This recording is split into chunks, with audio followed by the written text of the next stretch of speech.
Greg Gumbel with sports. Weekdays at 6 and 10. Temperature.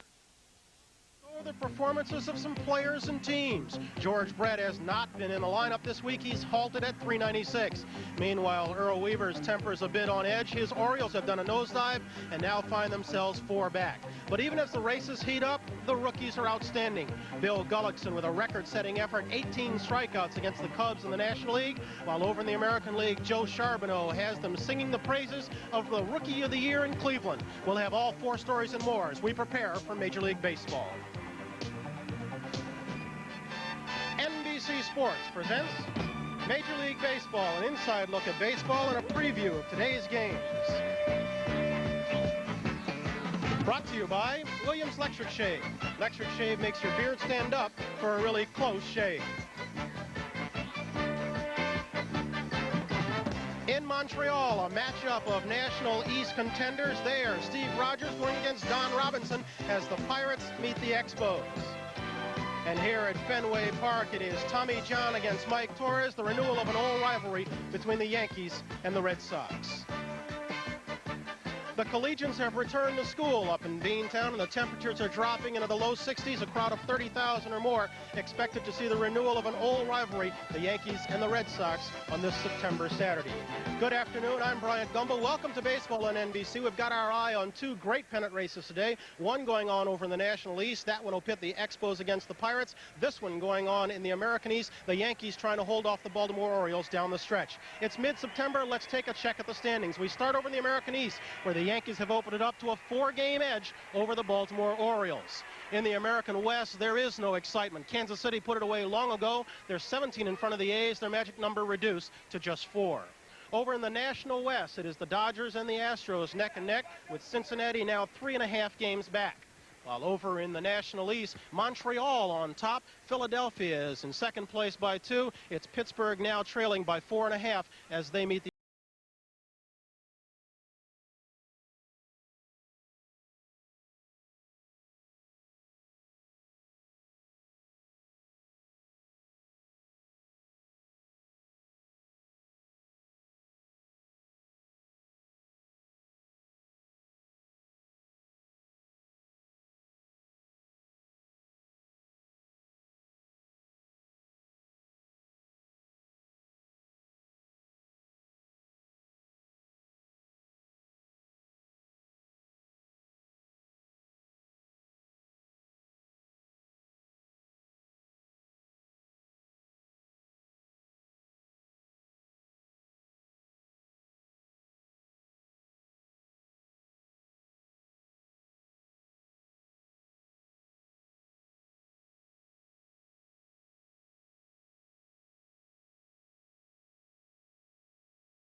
but it did keeping in uniform as the Orioles faltered a bit.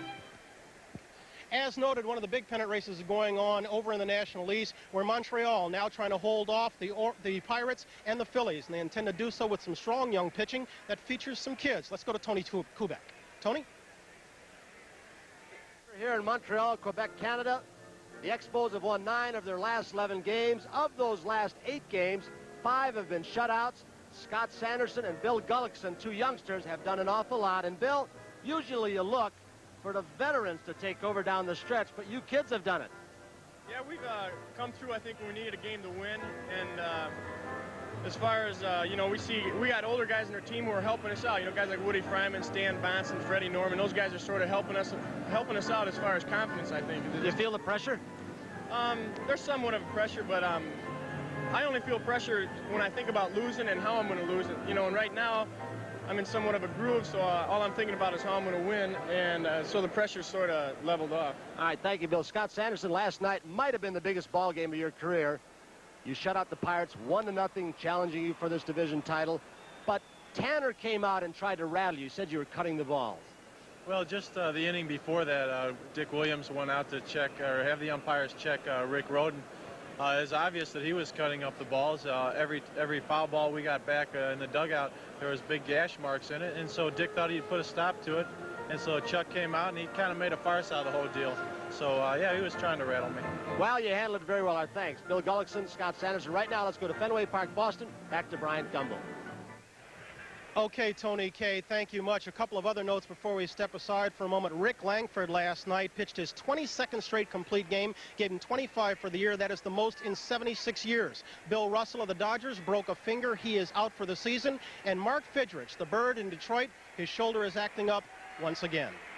Injuries have hampered George Brett of late. When we come back, we will have a Brett update, and we will get to that right after this.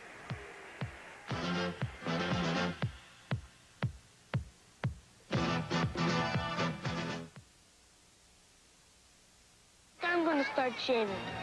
It's going to be a few years, son. But when you do, you got something great to look forward to. Aquavelva, right there? Right. Aquavelva's real cooling. It picks you up after a shave. And it's got a fresh, clean fragrance that the girls in your class are going to love. Aquavelva, it makes a man. Feel like a man, right, Dad? All right. There's something about an Aquavelva man. Chapter 9. I kicked in the door and shouted freeze to the lone figure in the room. Even in the darkness, I could see she was the most beautiful woman I ever met. Then I saw the light beer from Miller. It's got a third less calories than a regular beer, and it's less filling, she whispered. But the best thing is, it tastes so great. Suddenly, all the pieces fell into place, and I knew I'd come to the end of a long, long road. She poured, we drank. To be continued. Light beer from Miller. Everything you always wanted in a beer, and less.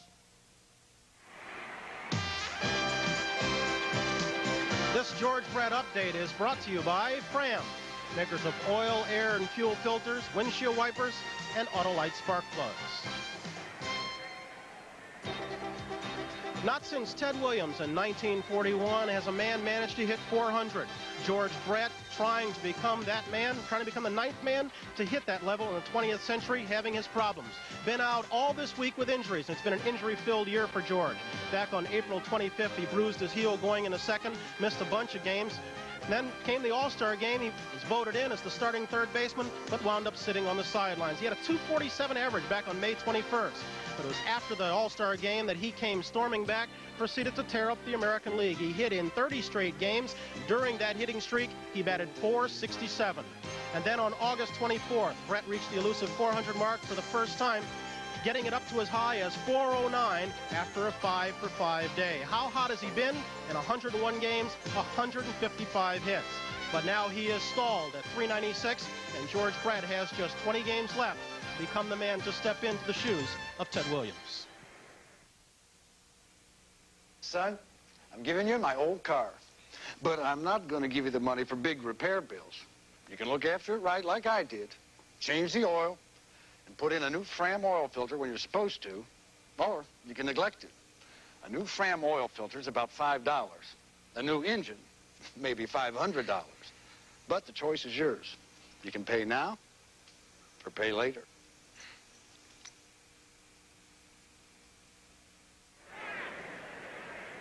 Just yesterday, James Rodney Richard was released from the hospital where he has been confined since suffering a stroke on July 30th. We get an update on his condition from Houston and Larry Ennis. It's been nearly 2 months since J.R. Richards suffered a stroke that ended the 1980 baseball season for him. Since then, he's been undergoing therapy to regain the strength on his left side that was weakened by the stroke. J.R. was released from the hospital yesterday, but will continue to receive therapy on an outpatient basis. Primarily, his treatment consists now of two things: the exercise program, or the physical therapy, and then the occupational therapy, which are activities designed to help coordination and assist in activities of daily living and restore fine motions and so forth that have been disturbed as a result of his illness. Daily living activities, he is close to regaining all those, but a long way off from being able to pitch again. Right. Most people seeing him for the first time were, boy, and to us, having seen him progress, he was much improved. We were happy. People seeing him were shocked, but he's looking pretty good right now. He's come quite a long way from when you first saw him. He's made marvelous progress, his strength and his hands. And what about from an emotional standpoint? How much has he improved there? Great deal. I was with him last night for several hours, and he's doing well. So J.R. Richard is out of his Houston hospital room and on the road to leading a normal life. Whether his baseball career will continue is still one of the many unanswered questions in his case. Larry Innes for NBC Sports in Houston. Even without JR, the Astros continue to hang tough. They are now dead even with the Dodgers in the National West. We're going to step aside for just a moment, and when we come back, we're going to talk about a guy who's putting in a strong bid for Rookie of the Year honors. They call him Super Joe out in Cleveland. We will see that after this.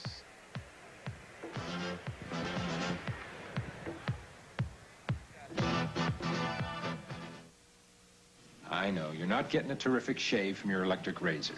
Maybe there's nothing wrong with your razor. Maybe there's something wrong with your face. Your beard is just laying there. Make it stand up with this. Williams Electric Shave. Look, every leading razor manufacturer tells you, use a pre-shave. Most people use electric shave. It gets your beard to stand up, so your razor shaves closer and with less irritation. Williams Electric Shave. Makes your beard stand up. Makes your razor shave better. Using more gas and getting less mileage. These days, that's got to hurt. A dirty carburetor could be the cause. DuPont Gas Booster can help. Used as directed, Gas Booster paves the way to better mileage by cleaning your carburetor and fuel system. And continued use of Gas Booster will help keep your engine clean. Look for the facts wherever you buy Gas Booster, because using DuPont Gas Booster can help pave the way to better mileage. You and DuPont, there's a lot of good chemistry between us. Join host Brian Gumbel for a revealing look at Raider quarterback Dan Pastorini, plus Pete Axtone's essay on gambling, NFL 80. It's as hard-hitting as the sport it covers. The information booth. It's said that if you play in New York or L.A., you do commercials and you get songs written about you. Well, out Cleveland way, Joe Charbonneau has a song. It's a hit record, and he is a hit in Cleveland.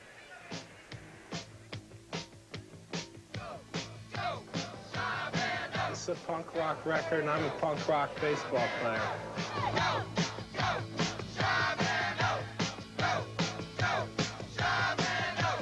Who's the newest guy in town? Go, go, Charbonneau. He's turned the ballpark upside down. Go, go, Charbonneau. I drive a 52 Chevy because I like old cars and old women, I guess.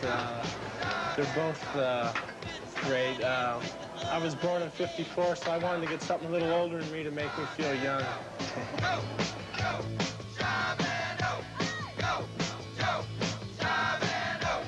Go, go, Charbonneau. I was in Mexico and we were getting ready to play a game, and a guy came up to me, looked a little like Charles Manson, dirty T-shirt, long scraggly hair, and asked me where I was from. I told him California, and he stabbed me with a Bic pen.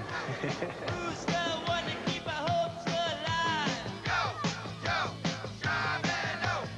One day I was sitting with some friends, we were talking. They were telling me all kinds of crazy stuff they could do in the minor leagues, and I said, well, I can drink beer through my nose. And I didn't really know if I could or not. I just said it. And then they said I'd see it, so I tried it, and it was easy.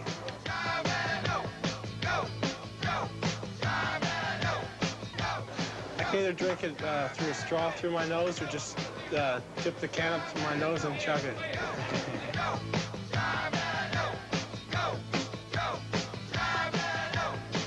The last glass I really ate was a while back. I think the minor leagues, I ate a light bulb just on a bet.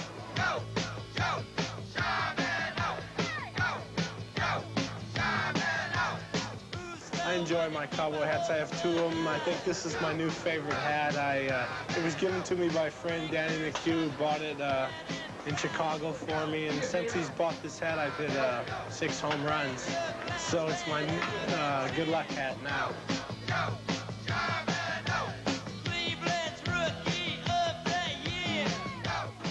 You always want to win an honor, like Rookie of the Year would be a big honor. I think every rookie'd like to win it, but if it doesn't come my way, I think I could accept it.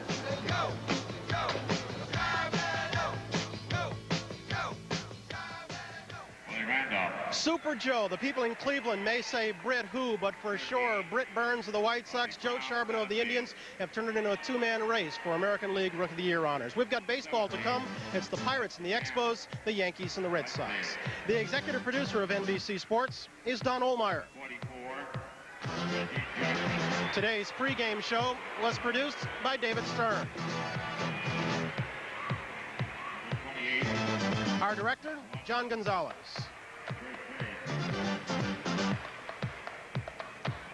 Technical director, Lenny Stucker.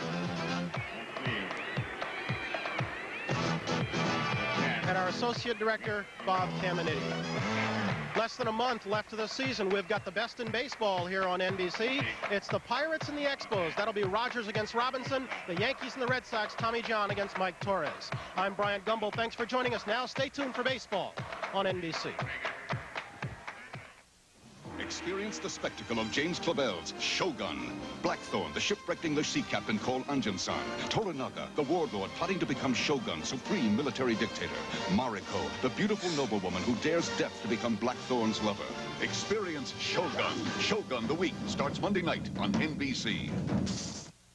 Our new car. Only after we protect you with Polyglyco. I'm getting Polyglycol all over me. Rust-proofing, textile and vinyl protection, Polyglyco sound shield, and paint sealant. With the purchase of this package, we get a consumer protection plan from Polyglyco. It includes a 1-year free membership in the USAC MD Motor Club. And look, a finance guarantee during the first year will pay up to 80% of 11 car payments if I lose my job.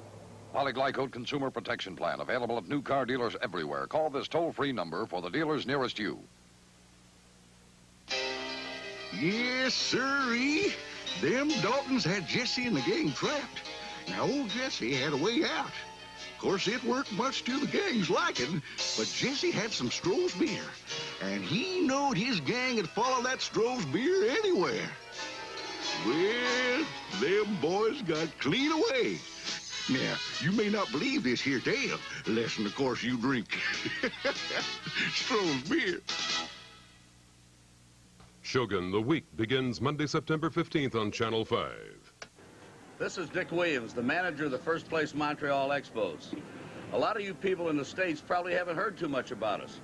All over Canada they know about the Expos, and we hope to show you today why we're number one. We've got outstanding players. Rodney Scott, our second baseman. I consider him as valuable as any player I have on this team. Gary Carter, I think the finest catcher in the major leagues. Andre Dawson, center field. Larry Parrish at third. Warren Cromartie at first. We're making a few switches today, but you'll see all of our players and find out why we're number one in the National League East.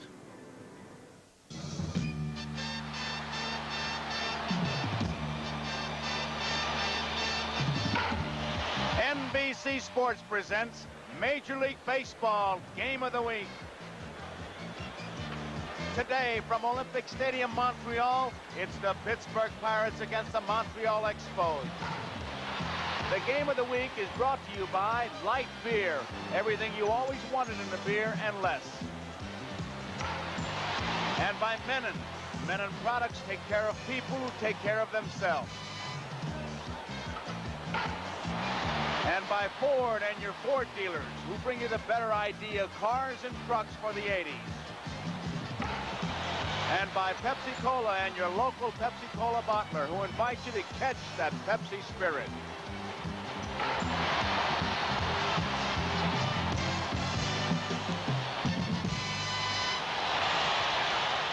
Almost 60,000 fans here this afternoon, and they have the fever, pennant fever. These Expo fans want the World Championship flag to fly in Canada. In fact, right here in Montreal. And last night's game was a typical down-the-stretch kind of game. It had everything. Controversy. There you see Pittsburgh manager claiming the ball was scuffed. A great catch by Andre Dawson in center field. A 1-0 victory for the Expos, and it takes clutch hitting and good pitching. Larry Parrish fights off a fastball, sends it back up the middle. Gary Carter scores the only run of the ball game, and the Expos win it 1-0.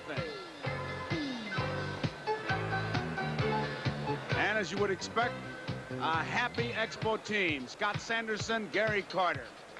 Hi, everybody. I'm Joe Garagiola. Alongside me, as always, will be Tony Kubek as we get ready for a big afternoon of baseball here in Montreal. With that victory last night, the Expos now lead the Phillies by 2 games. They lead the Pirates by 4.5. And the question is, not only can the Expos win it, but are the Pirates in trouble? Are they in big trouble? Well, Tony Kubek is going to ask that question of one of their key men. All right, Joe, the key man right here, Ed Ott, who started off so well, hitting around 300. And Ed, like so many of the Pirates, you got hurt. But I'll ask the question that Joe posed to you. Are you guys in big trouble? We're only 4.5 games back with 20 games to go, and we play Montreal 4 more ball games. So we've had great success with them in the past. So I look for us to take 4 ball games from them. We hit the ball well last night, but didn't put any runs on the scoreboard. But it's one of those things where if we start to hit the ball in the gaps, we're going to score a lot of runs, and we're looking forward to this last 20 ball games of the season. Say, you and Gary Carter, the Montreal catcher, had some words at home plate last night. Well, Gary claimed that I tried to trip him when he tried to score, and he's right. I did try to trip him because that's my home plate. That's the way I feel about it. And in a ball game as important as the one last night, I'm going to try to mess up the guy going to score any way I can to try to keep a shutout going. And he didn't care for it, but it's one of those things that takes place. You're honest, I'll say that for you, and tough. Our thanks to Ed Ott. We'll be back to Olympic Stadium in the lineup for today's game right after this message.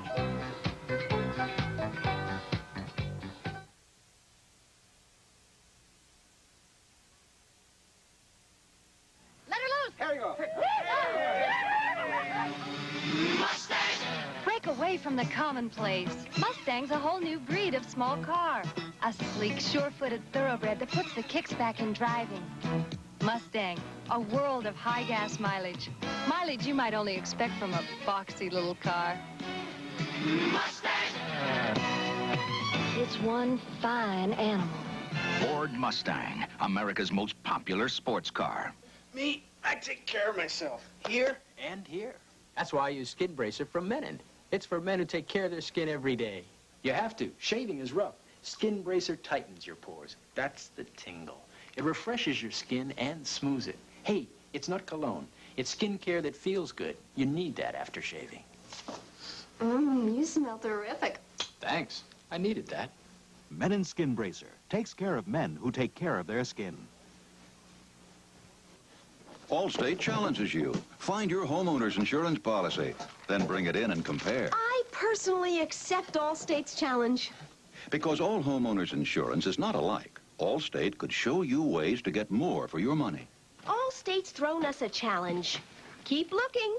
Allstate homeowners insurance could give you more value for the money. So find your policy and bring it in. I found it. You found it? You're in good hands with Allstate. That's a promise. Steve Garvey cares about our youth. Steve helps the Children's Village of California in his fight against child abuse. Dave Winfield cares about our youth.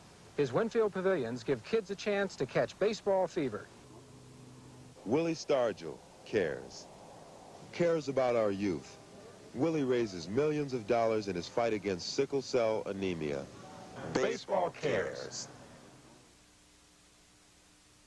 The preceding message was furnished by Major League Baseball. Hi, I'm Kurt Bavacqua of the Pittsburgh Pirates, and I'll be bringing you our lineup today. Leading off and playing center field will be Omar Marino. Second in the league right now in stolen bases next to Ron LaFleur, who's not playing in this series. Omar is the first man in history to steal 70 bases in 3 consecutive seasons. Batting second and playing shortstop will be Tim Do-It-All Foley. Batting third and playing right field will be Dave the Cobra Parker. He can do everything. Mike Hitman Eastler will be playing left field and batting fourth. Bill Matlock will be playing third base. We call him Mad Dog, and if you watched him long enough, you'd know why. John the Hammer Milner will be playing first base and batting sixth. Ed Troll Ott will be doing the catching. Phil Scrap Iron Garner will be playing second base and hitting eighth. And Don the Hulk Robinson will be the pitcher. Good fastball slider. If you're wondering why I'm not playing, it's because we're trying to win. But I've got my bat right here in case they need me. Okay, Kurt Bavacqua. And the defense here, and Tony, they're going to need a lot of defense with the shadows. This is a tough ballpark to see the ball. Well, all you fans have to do is look at that ball. The bright sun, pitcher and catcher are in the shade, but that ball will look completely black. They will not be able to see the seams. And the way this Montreal pitching staff is going, 5 shutouts in the last 8 games. They've been tough without that. Montreal's team really, and on their stat sheets, they talk about team defense, team speed, and team pitching, and that's what they've done. It's all one. Steve Rogers, 2 shutouts in a row going for him, Joe. 20 consecutive scoreless innings coming into this game. He's got 4 complete games in a row. He's 14-10, 2.90 earned run average, 32 starts, 12 complete. He averages 5 strikeouts per 9 innings, 2.6 walks per 9 innings. And Kurt Bavacqua alluded to it. Ron LaFleur has a fiberglass cast on his left wrist for the purpose of immobilization. Ron collided with the wall chasing a foul ball on Thursday and suffered the injury to that wrist. He was examined by the doctor. He is available for pinch running duty, so he'll not be seen in this series. Expos won it last night, 1-0. Here is Moreno to lead it off. Ball 1. Look at the glare off those seats. I'll tell you, the right fielder, Parker and Office at today's ball game, had the sun glaring right in their eyes at this time. That's the way the field looks. Right center field, right field, dark in the infield and left field.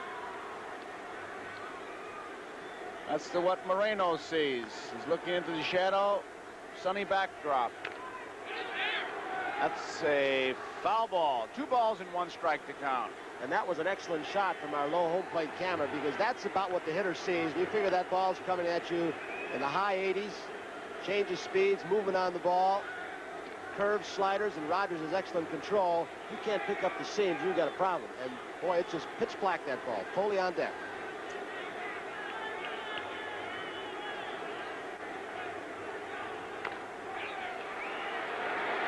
Two balls, 2 strikes. Omar Moreno, who leads the National League in times at bat, 597. He's been the Iron Man for this Pittsburgh club. Moreno has played every game for the Pirates this season, 142. Did you see the little finger on his left hand? He jammed it earlier in the season, end of May. He's going to have surgery, but he can't straighten it out. Popped up. Chris Byron, shortstop, has it, and it's 1 away.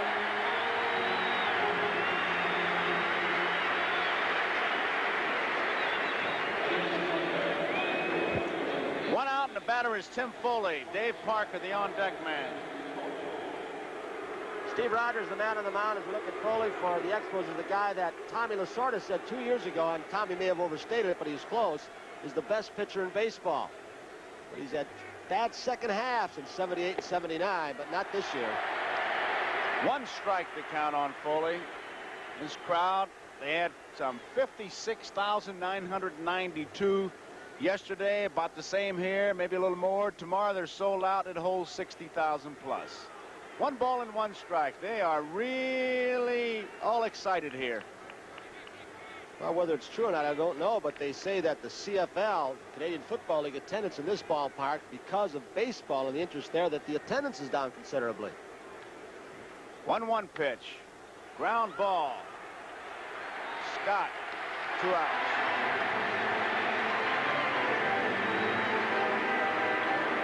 So nobody on, brings up Dave Parker. Parker's hitting .305, has 16 home runs, 74 runs batted in. Was he ever revved up during batting practice? Lee Lacy was taking batting practice, and Parker started to bang on the side of the cage and then dropped the bat and literally picked it up and slammed it. I'm talking about the batting cage. Now, he didn't lift it over his head, but he lifted it up off the ground. I don't know who it scared, but it scared me. A big man, Parker. He has gained an awful lot of respect, not only from his teammates this year, but from everybody around the league and in baseball, because he may require surgery on that knee in the offseason. Nice play by Dawson in center field. The ball was hit hard, but right at him. So it's 3 up, 3 down. Pirates do not score. We go into the bottom half of the first inning. No score. Scott, Office, and Dawson for Montreal.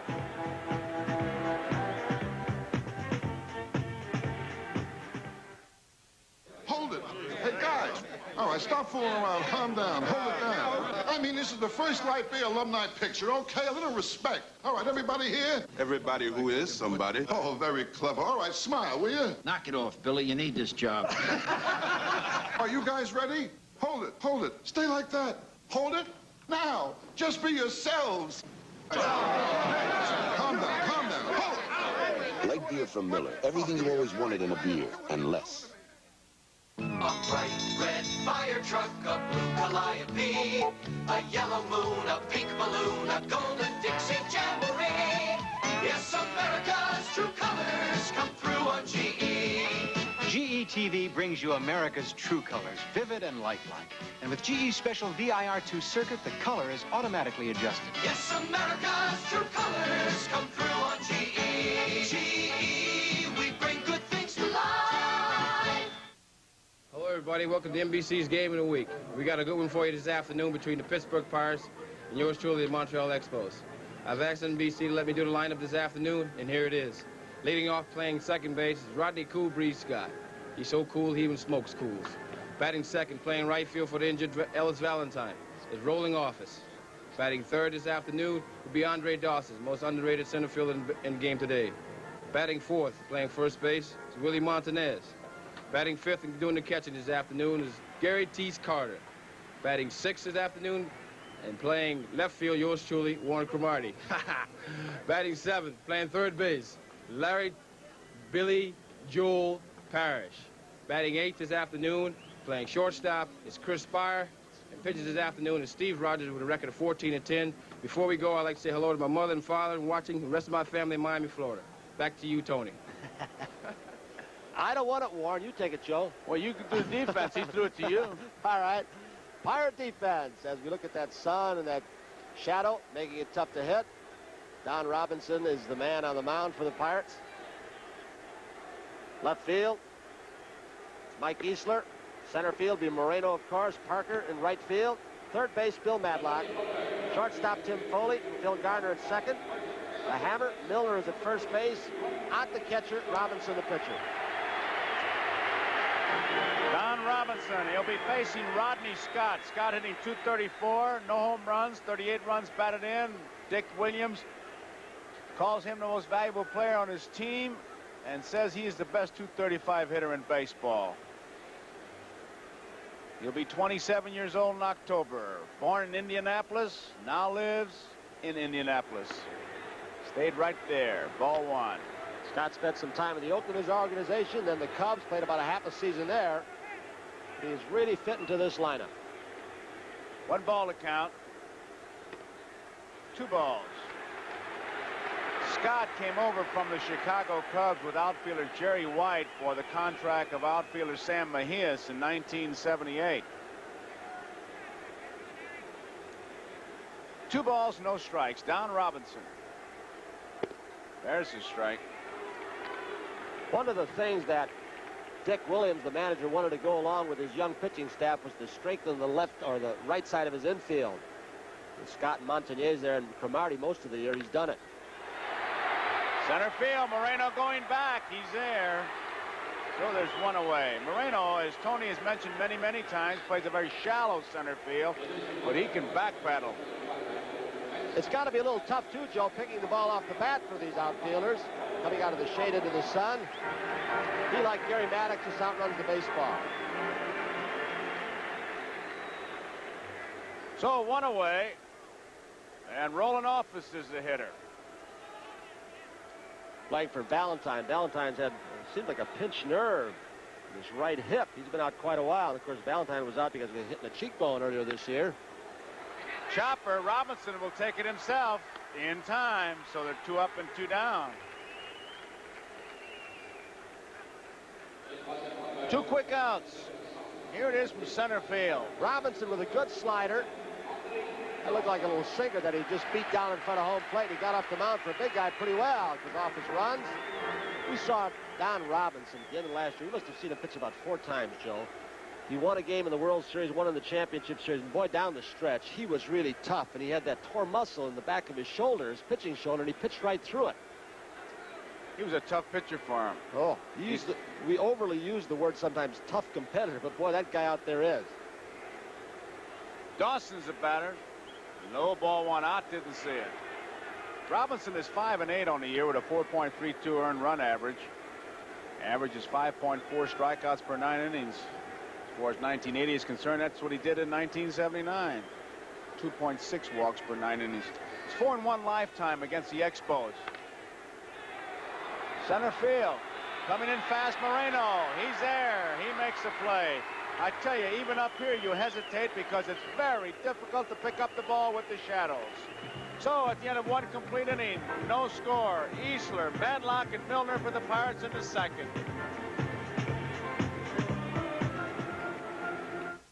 Hey, you sold out a Gillette track too. Delivery's coming any second. But why should a busy man like you have to wait when this razor will do? Gillette Track 2 shaves me closer and smoother than that.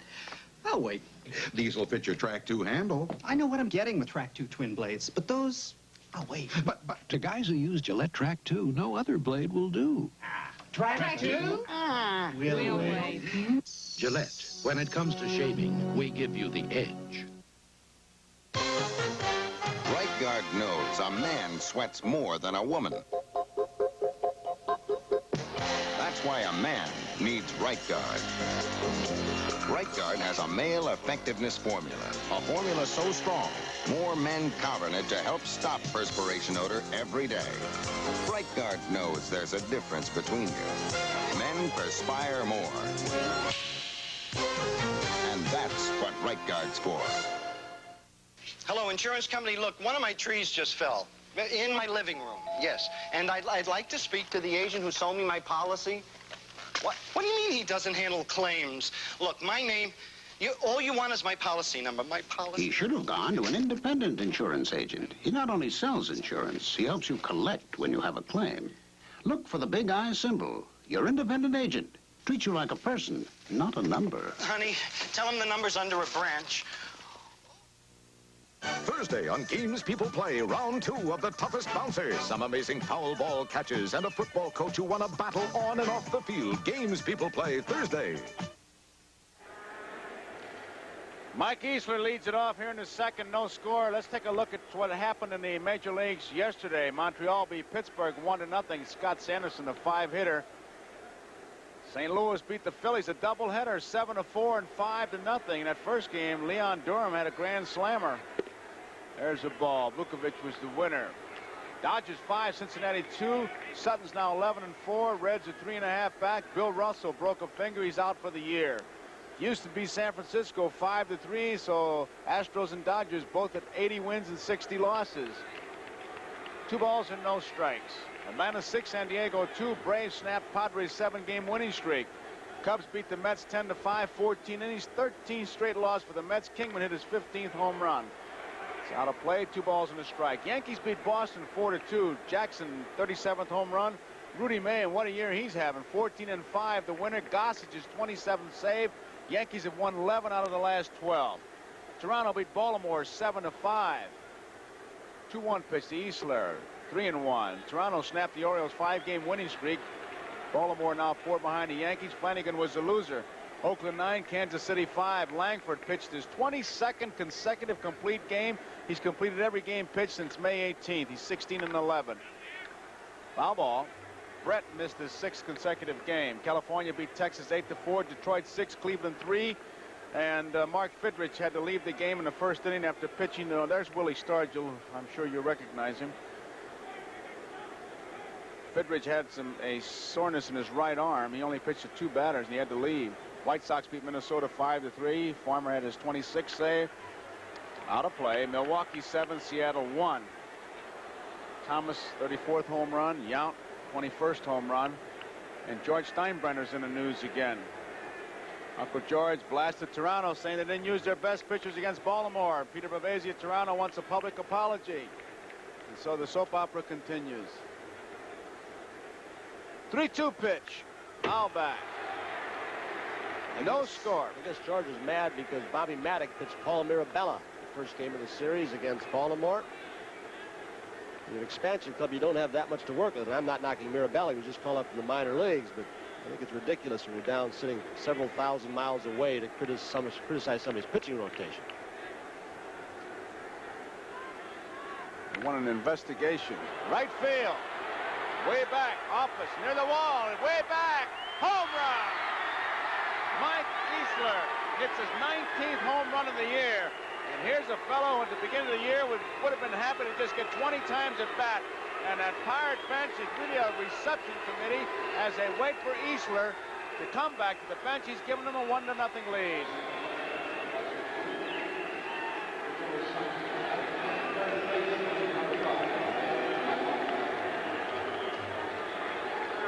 Here's a guy, Easter, who just hit this home run over Office's head and Dawson's head, that spent something like 10, 11 years in the minor leagues, had the persistence and patience, and then Tanner gave him the break. I tell you, without Easter and Lacey, especially Easter, the first half of the year, Pirates wouldn't even be this close, and they really tattooed the ball. Madlock, ball one.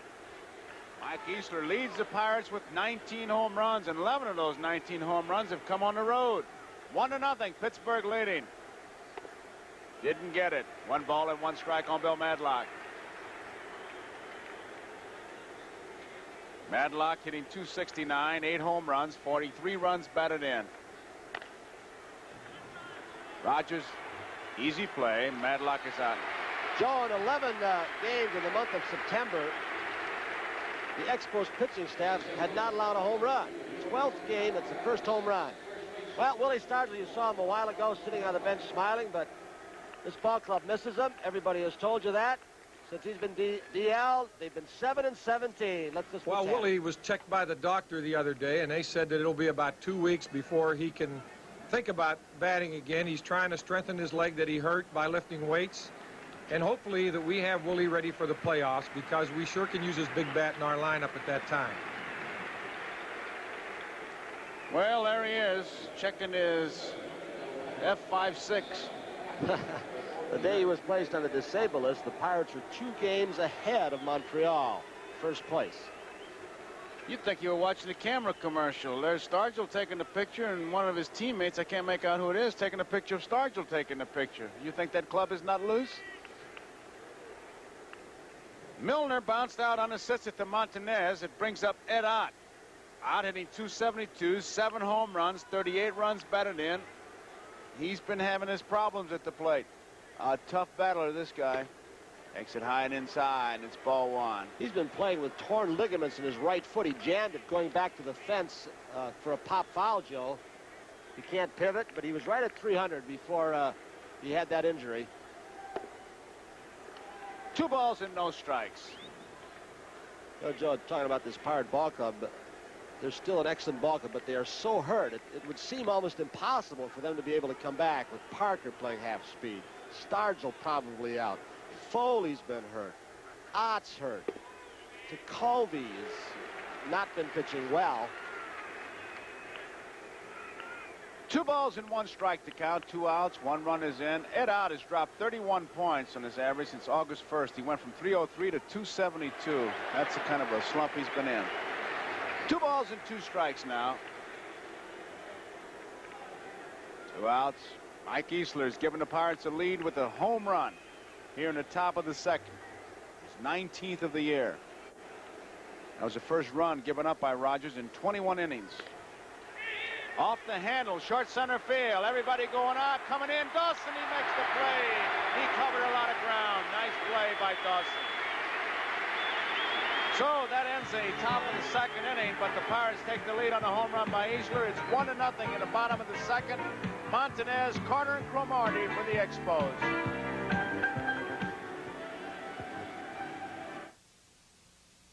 There's a feeling deep inside you, a spirit you just can't hide. And with every taste of life that's new, well, that Pepsi spirit shines right through. Catch that Pepsi spirit. Drink it in, drink it in, drink it in. Catch that Pepsi spirit. Drink it in, drink it in, drink it in.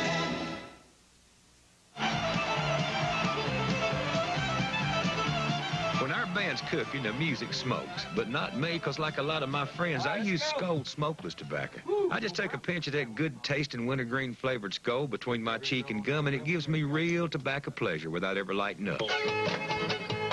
So when you want something that smokes, listen to the Charlie Daniels Band. But when you want real tobacco enjoyment without smoking, try Skoal. A pinch is all it takes. Thank you. We appreciate it. Greasy fingerprints, lipstick, scuff marks, and plain old dirt.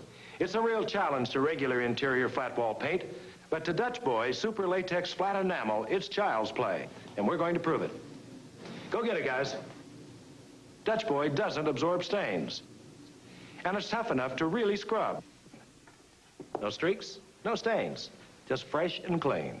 Get Dutch Boy Super Latex Flat Enamel. On sale now at participating dealers. Next Saturday, it's the fleet-footed Ron LaFleur and the Expos against the heavy-hitting Cardinals. Or see the Yankees and Red Sox renew their heated rivalry. Check local listings. Well, the NBC Peacock is from WPTZ in Plattsburgh, New York. Jim Gratton, who is working his way through the crowd here. And we're proud as a Peacock to bring you this game and, of course, our Yankee-Red Sox game. And next week, you'll see the Red Sox and the Yankees in New York, or the Montreal Expos and the St. Louis Cardinals next Saturday, 2 o'clock Eastern time, right here on NBC. So you check your local listing for the game and time in your area as we follow this pennant race right down to the end. And then, of course, we climax it with the World Series, which you'll see right here on NBC. And what a race it's going to be. 3 divisions really battling it out, and Kansas City's got it locked up, but we still have the race for 400 that George Brett is involved in. As we look at Willie Montanez. Fastball is high, ball 1. He came over from San Diego on September 1, 1980. He got his first hit as an Expo last night.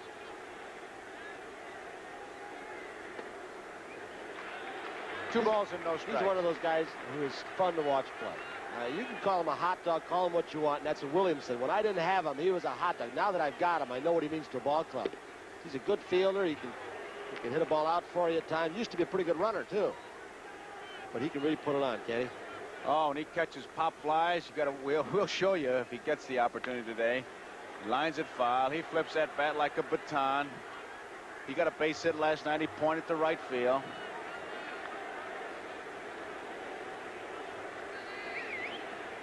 Two balls and 2 strikes on Willie Montanez. 3-2. In fact, the expression is that there's not enough mustard in the ballpark to cover this hot dog. But when he plays, he's entertainment. I like it. Didn't get it. He's out on strikes. Willie Montanez is the first strikeout victim of Don Robinson. I'm not so sure Montanez even saw that ball. Robinson has an excellent curveball. When he had that shoulder problem last year, he couldn't throw it. He was just throwing sliders and fastballs. But if he's got the curve going with this kind of background, look out. So there's one away, and Gary Carter is a batter. Carter hitting .256, has 24 home runs, 82 runs batted in. Tell you, he's some kind of catcher, too. He's durable. Good defensive catcher. High ball 1. He scored the only run of the ball game last night. Gary Carter, 25 years old. Well, he's 26 now. Born in Culver City, California. Kirkland, Quebec is his home now. Popped up. Hot and Madlock. Madlock says, I'll take it. 2 up, 2 down. Brings up Warren Cromartie playing left field. Cromartie with 14 home runs, 66 runs batted in, hitting an even 300. I'll tell you, I think you played with this man. Did you play with Danny Menendez? He's in charge of the farm system here. Did I play with him? Yeah. No. He's from East St. Louis, though. I've known him 100 I years. know you have. He's done a heck of a job with this farm system. The Yes, kids he they has. brought through this, Cromartie, Dawson, Valentine, who's not playing any, the kid pitchers. Eddie Lopatz does a little bad scouting. He's had something to do with the pitchers in this organization. Down the left field line, but it's fouled. Danny's been around a long time. Qualified man. You don't have a good man in that spot. To me, it's still the lifeblood of baseball, even with free agency. If you don't get somebody to scour that country for these kids, boy, they've done an excellent job. Took them a long time, 10 years to play 500. We've got a big, beautiful stadium here. Someday, I guess it's going to be domed, a top put on it.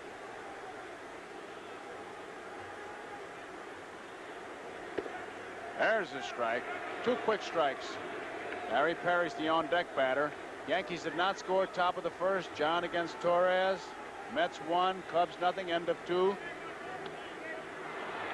And Cromartie is out on strike, so it's 1-2-3 for the Expos in the second inning. 6 straight outs for Robinson and the Pirates. We complete 2 innings. It's Pittsburgh 1, Expos nothing. And we'll be right back after these messages from your local station. NBC Nightly News. Aggressive, immediate, stimulating, vital, investigative, accurate. Now, John Chancellor, weeknights, NBC Nightly News. You've got the look, I want to know better. You've got the look that's all together, working, playing, day or night. Jordache has the fit that's right. Jordache knows. Available at Bonwit Tellers. When I want to go to town, the CTA takes me around. I don't need change to ride the range because I hit them off with a pass. The CTA pass. When I want to move real fast, I drop back and throw a pass. When I ride the train, I do the same. No fumble for change with a pass. My CTA pass. The CTA monthly pass. Unlimited rides, unlimited transfers, weekdays, weekends, just $30. I get passes all day long. Sunday night on News Center 5, Mike Jackson begins a special report on video technology. Technology that is changing your viewing habits. Video discs and video cassette recorders give you the freedom to select and watch programs at your convenience. Cable and pay TV will offer more selection, but you'll pay a higher price. Will the time come when television is no longer in the room, but actually is the room? Join us for television. The sky's the limit, starting Sunday on News Center 5 at 10. On Cue features people and places you'll want to know about, Saturdays at 6. Oh, is it a chipmunk? Is it a squirrel? Is it a cat? Getting to where Marlon Perkins is going to have to do these games. I don't know who he represents. Maybe the Montreal Chipmunks, as Kenny Fouts, our director, said. Bill Gardner takes it high, ball 1. A little bit cool up here in Montreal, especially in the shade. Temperature about the low 60s.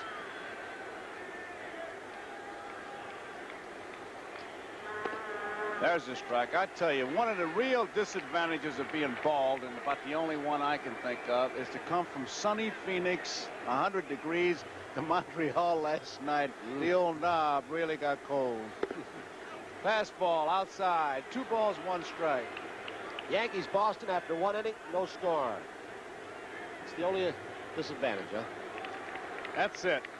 And reading those dumb ads is talk about a cure for baldness like it's some kind of bad disease.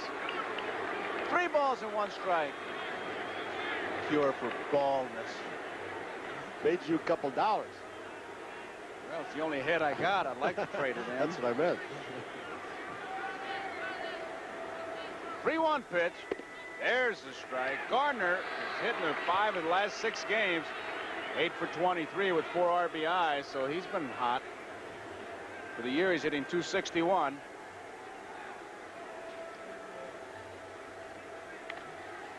It's out of play. I got an informal poll. A writer in Toronto, Neil McCarl, has done it 4 or 5 years. He polls all the managers in the National American League, different categories. You talked about Carter a while back. Managers voted him the best throwing catcher. National League. The guy batting right now was second to Joe Morgan in the National League, the managers feel, as far as being the smartest player, Phil Garner. Just flies to right field. 1 out. A few surprises in there when you look at it. Best infield arm, Gary Temple, but the best defensive infielder, they voted Ozzie Smith of San Diego. Few players from these 2 teams right here. Omar Moreno, fastest runner. LaFleur, runner-up. Ellis Valentine, best outfield arm. He's not playing today. Best breaking ball's interesting. I'm looking for some of the guys having big years, you know, like Carlton, for example. Well, he got best breaking ball, Blyleven, runner-up, Steve Carlton. Foul ball. How about best pinch hitter? Mike Easler. One of these 2 ball clubs. Most dangerous hitter, Steve Garvey. Runner-up, Dave Parker. And Dave Parker's been a half a ball player with that bad knee this year. Best two-strike hitter, Pete Rose. That's quite a list. It really is, and the managers put it together. I think it's very, very interesting. Well hit. Nice Spire play. jumps and makes the play. Nice play by Chris Spire. 2 outs. Rogers appeared to get the ball in on Robinson. May have hit it off the fist. A little bit up on the bat toward the handle. Didn't hit it really well, but Spire timed it perfect. Since the All-Star game, Chris Spire, well, he got off the ground. Chris Spire's been playing outstanding shortstop. He's a little weak in that position over the last couple of years, but Williams can't rave enough about him. He's been starting to hit a little bit too, Joe. Said he's been getting some key hits for him. Here is Omar Moreno now. 2 outs, nobody on. Pittsburgh is leading 1-0. They got that run in the second inning when Mike Easler led off with his 19th home run of the year. Fastest runner, Omar Moreno. LaFleur was a runner-up in this poll that Tony's talking about. Best base runner, LaFleur, with Moreno runner-up. And the guy who they said has got the best fastball, J.R. Richard. Ground ball, Spire, big hop, guns it to first, in time. So it's 3 up, 3 down for the Pittsburgh Pirates, top of the third. We go to the bottom half of the third. Pittsburgh 1, Montreal 0. It'll be Parrish, Spire, and Rogers for the Montreal Expos in the bottom of the third. What I know about my car could fit in the glove compartment. I just want someone to work on it I can trust. My mechanics and I are professionals. We take pride in our work, and that builds trust. I've always figured the best mechanics use quality parts. If a part fails, it's my reputation that's damaged. So I use Napa brand parts. Lots of them are better than original parts. For quality parts you can trust, look for the Napa sign. When the name is Napa, the standard is quality. I'm Johnny Bench, and I know how to prevent runs. This is how I do it at home plate. And this is how I do it at home with Krylon spray paint. Krylon goes on easy on metal or wood. The special quick-dry formula helps prevent runs and drips.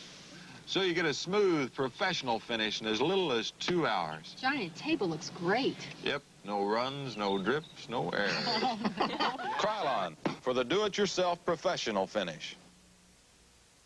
Hey, Coach is back! What's going on? Lunch. Burgers, huh? Nah, Kentucky Fried Chicken. Coach says the Colonel only uses fresh quality chicken. Coach wants us to eat right. He says Kentucky Fried Chicken's a great meal at a sensible price. Smart Coach. Smart enough to know what my boys like best. Right on, Hank! It's so nice to be so good about a meal, so good about Kentucky Fried Chicken.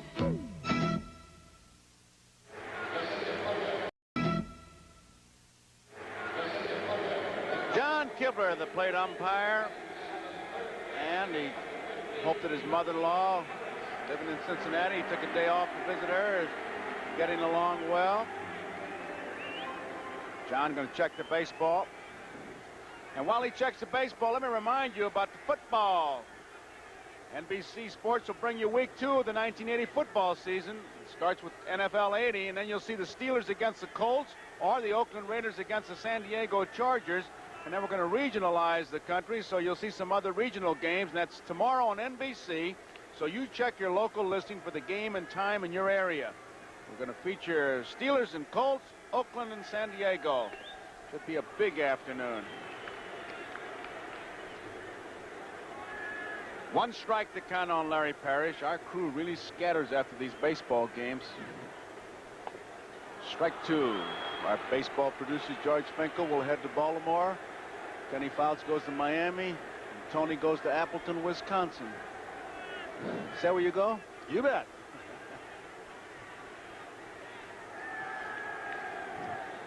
Two-strike pitch.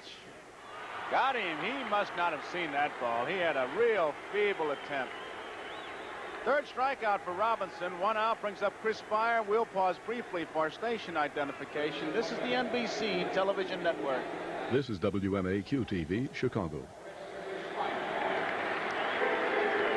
Joe Garagiola with Tony Kubek here in Montreal. Expos and the Pirates, with the Pirates out in front, 1-0. We're in the bottom half of the third. 1 out, nobody on. And the home run by Easler, the only score on that big scoreboard right now. Inside, ball 1. Expos team, National League team batting, they are 8th, 256. St. Louis is first, Philadelphia second, Pittsburgh is third. With that additional speed they've got, Joe, they generate some runs. They're first in the major leagues in stolen bases. A little bit like Kansas City in that respect, I think, over in the American League, where they may not have a whole lot of power, but they steal so many bases, a single or a walk, you can almost say it's a double. And that LaFleur and Scott combination is something. Hot shot right at the shortstop Foley. He was there. 2 up, 2 down. Brings up the pitcher Rogers.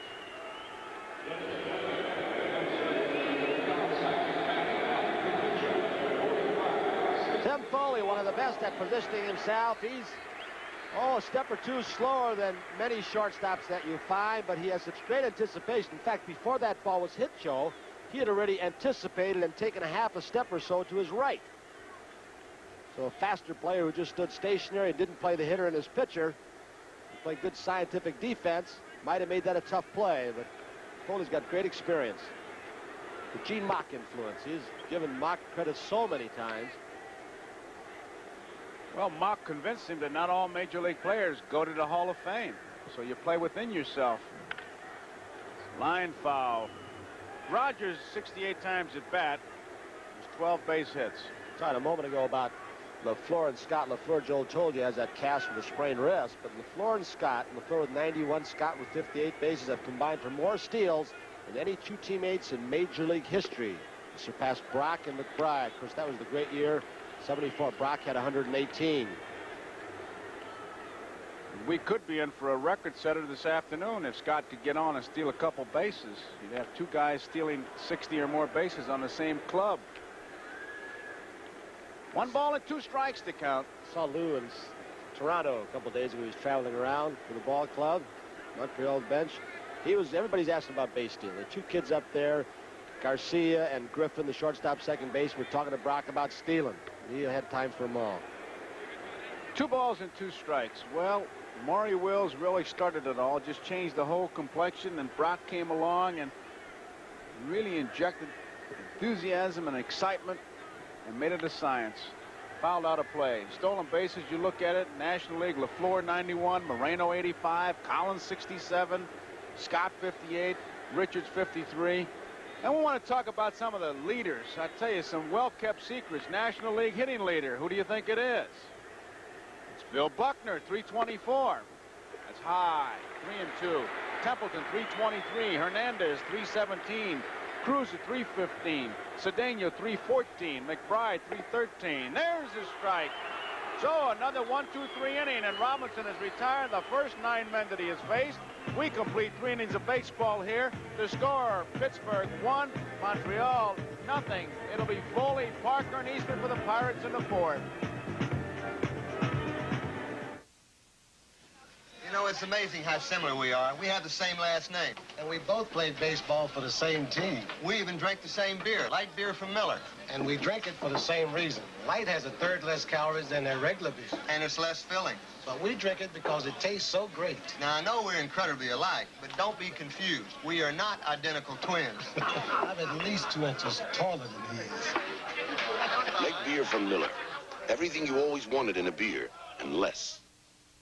Mr. and Mrs. Bauman, I suppose you bought your Ford Granada for its classic looks, like your Mercedes. But not actually. We bought it for its classic mileage and how far it goes between fill-ups. Granada has the numbers we need today. Well, then I suppose its comfort and luxury impressed you. To be honest, we were more impressed with Granada's traditional high resale value. And its price. Then you really didn't care that your Granada looked like your Mercedes? Well, now, wait a minute. I wouldn't go that far. Oh, no, neither would I. For all the right reasons, it's a modern American classic, the 1980 Granada. Tomorrow, enjoy a full day of regional football featuring the awesome Steelers versus the Burt Jones-led Colts and the Raiders-Chargers clash. Check local listings for the game in your area. Well, as we take a look at the crowd here at Montreal, let me remind you that Thursday, 8 o'clock Eastern time, it's games people play, and a lot of you, a lot of us, we wait for it, we watch it. It is a ratings hit. So we got a dandy on our hands here, and this Thursday we'll have the return of Mr. T. You remember the bouncer? Well, it's America's Toughest Bouncers competition. This will be the Mid-America Regionals. And then on Spirit of Man, Bruce Jenner takes a special look at a determined high school coach in his battle both on and off the field. And the Stun of the Week, Bill Shirk will be back, and this time he'll try his great escape over a pool of hungry, man-eating sharks. Thursday, games people play. A lot of you are watching it, and a lot more will be. Take it in the spirit of the show. Just pure enjoyment. Center field, Dawson should have no problem. He's there. Mr. T, the guy in the first show that they did, went head first through that door. That's the guy, the bouncer. That's a big guy. Looks like he ought to have a license plate on his back or something. Mr. T. Here comes Dave Parker. He lined to center field his first time up. You know, talking about batting leaders, we all hear about George Brett in the American League hitting .396. Cecil Cooper's hitting .360. How about Delaunay hitting .349? Mickey Rivers is hitting .333. Rod Carew at .332. Harry the Hat Walker pupil, Delaunay. Delaunay also was taught about base stealing by Maury Wills, as was Omar Moreno. Say, there's some guys having some big years that are just being overshadowed by the races and Brett's chase for 400. Curveball high. Home runs, Jackson has 37, Thomas 34, Ogilvy's got 34, Armas 31, and Murray's got 25. RBI, Cecil Cooper 106, Al Oliver 103, Brett 100, Jackson 98, Armas 96, Ogilvy 96. Pitching, 2 20-game winners, Stone 23-6, John is 20-7, Norris 19-8, Gura 18-6, Leonard is 18-9, Barker's 18-9. 2 balls and no strikes to count. Didn't get it. 2 balls and a strike. Earned run averages in the National League. Sutton leads at 2.16. Royce 2.24. Carlton 2.34. Zachary 2.84. And Rogers, who's pitching right now, 2.90. And Vida Blue at 2.90.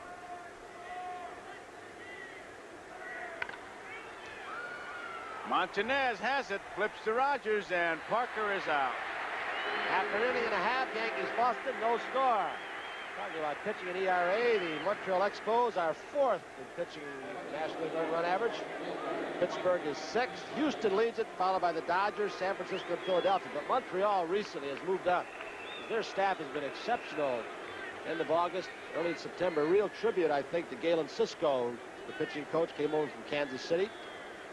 And Harvey Haddix has done a marvelous job. When you figure that this Pittsburgh attack is not that good with everybody hurt, pitchers going out there knowing they've had to hold teams close, and they've done it.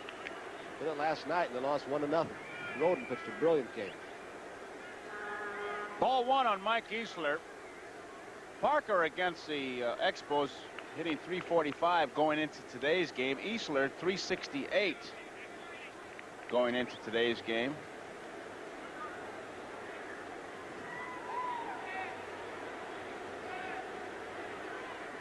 One ball, no strikes. Inside, 2 balls and no strikes. The only run on the scoreboard, the responsibility, or this man's responsible for it, Mike Easler. A home run is 19th of the year.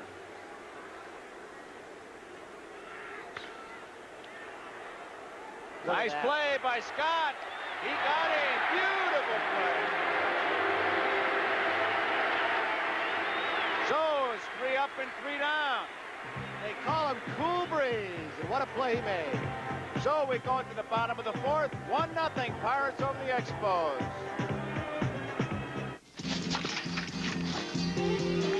There's something about an Aquavelva man.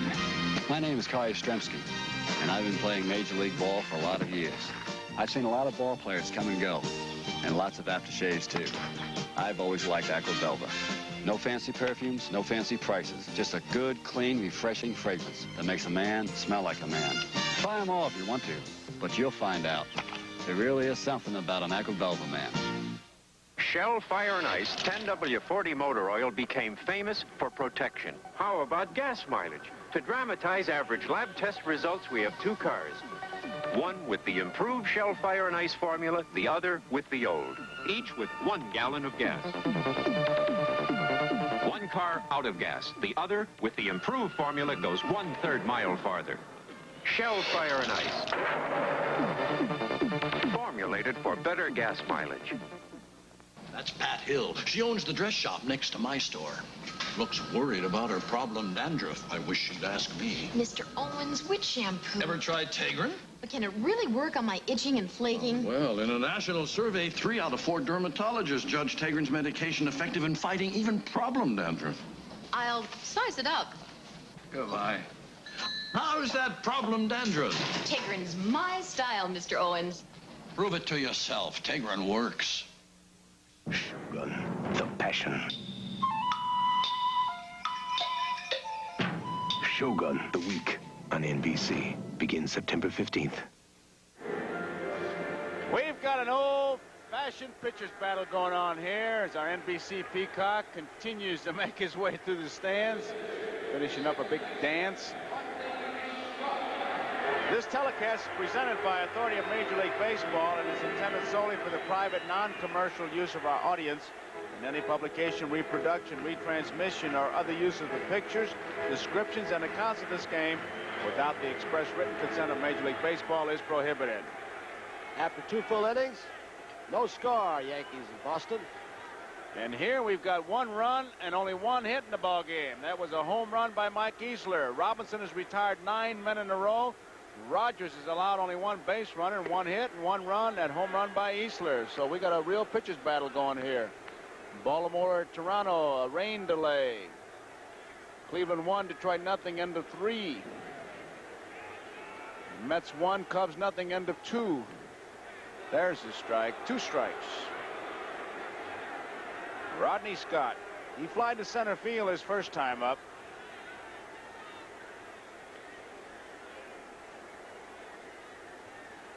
Two-strike pitch.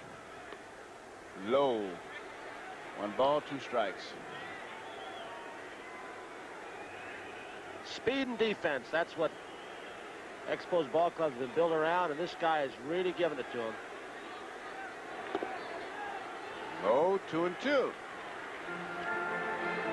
Imagine all the frustration this ball club has gone through down through the years, even trying to finish 500. Last year's the first year that they did. Toronto, of course, suffering the same thing now. Dick Williams has really done a job with them. Right back to Robinson. He drops it, but he recovers in time, and Scott's out.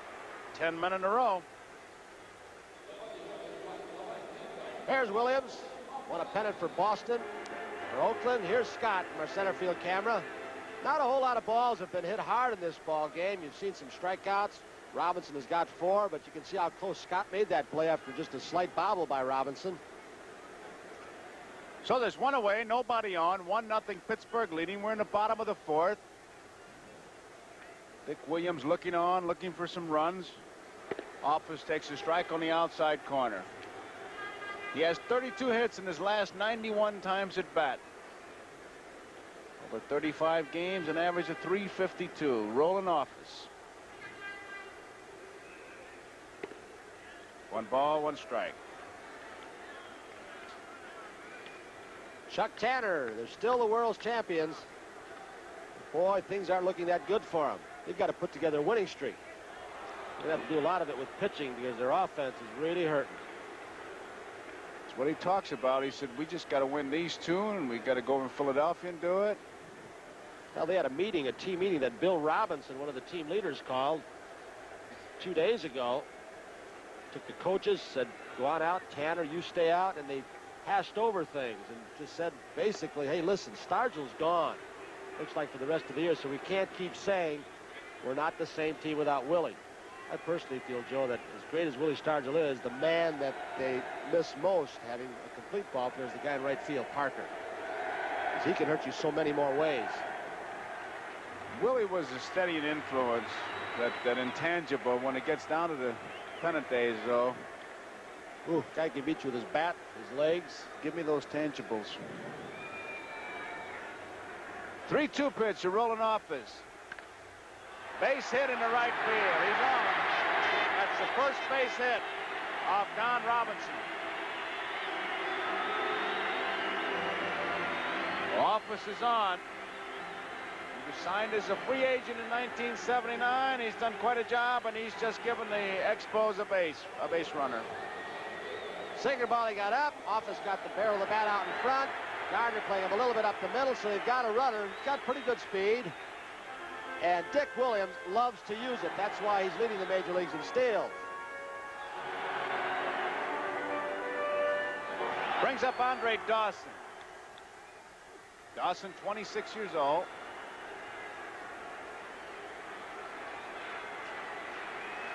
Selected by the Expos in the 11th round draft, June 1975. Signed by Bill Adair. He's been a consistent player.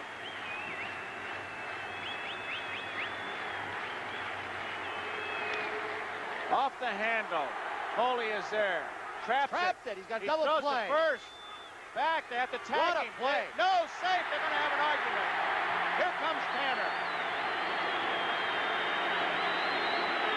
Play that only the smart players make, and that's Foley. He saw that Dawson did not run, so he trapped the ball, threw it to first base where the force was removed, and then the snap throw from Milner. They're arguing right now. Here's the throw. The force is removed. He's got to tag it. Here it comes. It was a good call. He was in. He was a good call. It looked like he was in there. Office is the man that made the good play because he wasn't even tagging up. Bruce Fleming at second base right there. And I think our other angles showed better that Dawson's foot was on the bag and he tagged him up on the cap. I'll tell you, what an alert play by Tim Foley. Here it is from the upside. Watch Dawson, his left foot. Remember, the force is removed. Gardner brings the tag down. The come-up slide. With the cloud of dust, you don't know where his foot is, but that come-up slide, Bruce Fleming made a good call. He still hasn't touched him. Say that come-up slide is a little bit deceiving. You cannot tell if he's on the bag or coming up before he hit the bag. What an alert play by Foley, though. Dick Williams, he was that kind of a player. That's the kind of a play Williams would pull. And I'm sure he appreciates Foley's attempt to get the double play that way. So there are 2 outs. Base runner at second base is Office. 1 strike to count on Montanez. Pittsburgh leading 1-0. We're in the bottom of the 4th. One of those plays, Joe, where you make a brilliant play, and I'm not saying it backfired because it was awfully close at second base, but Montreal's got that runner at second base in scoring position. Foley could have just taken the runner at second base first and gotten the force. In fact, with Dawson not running, he flips the ball to Gardner at second. They've got the force out. Dawson's halfway between the home plate and first, but he chose to remove the force. It was close that way, too. It's one of those plays that he had it figured out, but the results will really be the payoff. How will it work out? Foul out of play. If he gets a base hit now, they're going to start to hang goat horns on Foley, and that wouldn't be fair. Second, no, it wouldn't. Because he had it figured out. That was a textbook play, and in the heat of battle, Foley had it figured out perfectly. Frankie Cressetti taught it to a lot of infielders in the Yankee organization because he did it when he played in the Ruth and Gehrig era. 1 ball and 2 strikes to count. 2 outs. Montanez waiting. Office at second base. That's out of play. Foul ball. Tell you, you have to really be quick on the trigger to think like that, though. You have to have had that play in your mind before it happens, a long time before it happens. And he had to take his eye off the ball to see what Dawson was doing. Exactly. And as soon as he saw that Dawson was not running full out to first base, he said, hey, I'll try it. 1 ball, 2 strikes. High. 2-2. He really cut that fastball loose. I'd love to have the gun on that one. Robinson. Next week it'll be Montreal at St. Louis, and the Red Sox at Yankee Stadium. We'll be following this pennant race right down to the end. 2-2 pitch. Struck him out. Caught the outside corner. Third out in the fourth inning, fifth strikeout for Robinson. So that ends 4 innings of baseball here, and the score, Pittsburgh 1, Montreal nothing. And we'll be right back after these messages from your local station. There's an all-new Tonight Show starring Johnny Carson, a celebrity-filled hour of laughs and entertainment. Join Johnny when he welcomes Bette Midler and David Brenner Tuesday night. Thanks, Mr. Sayers. Hey, wait! I forgot my straws! Hey, wait! My straws!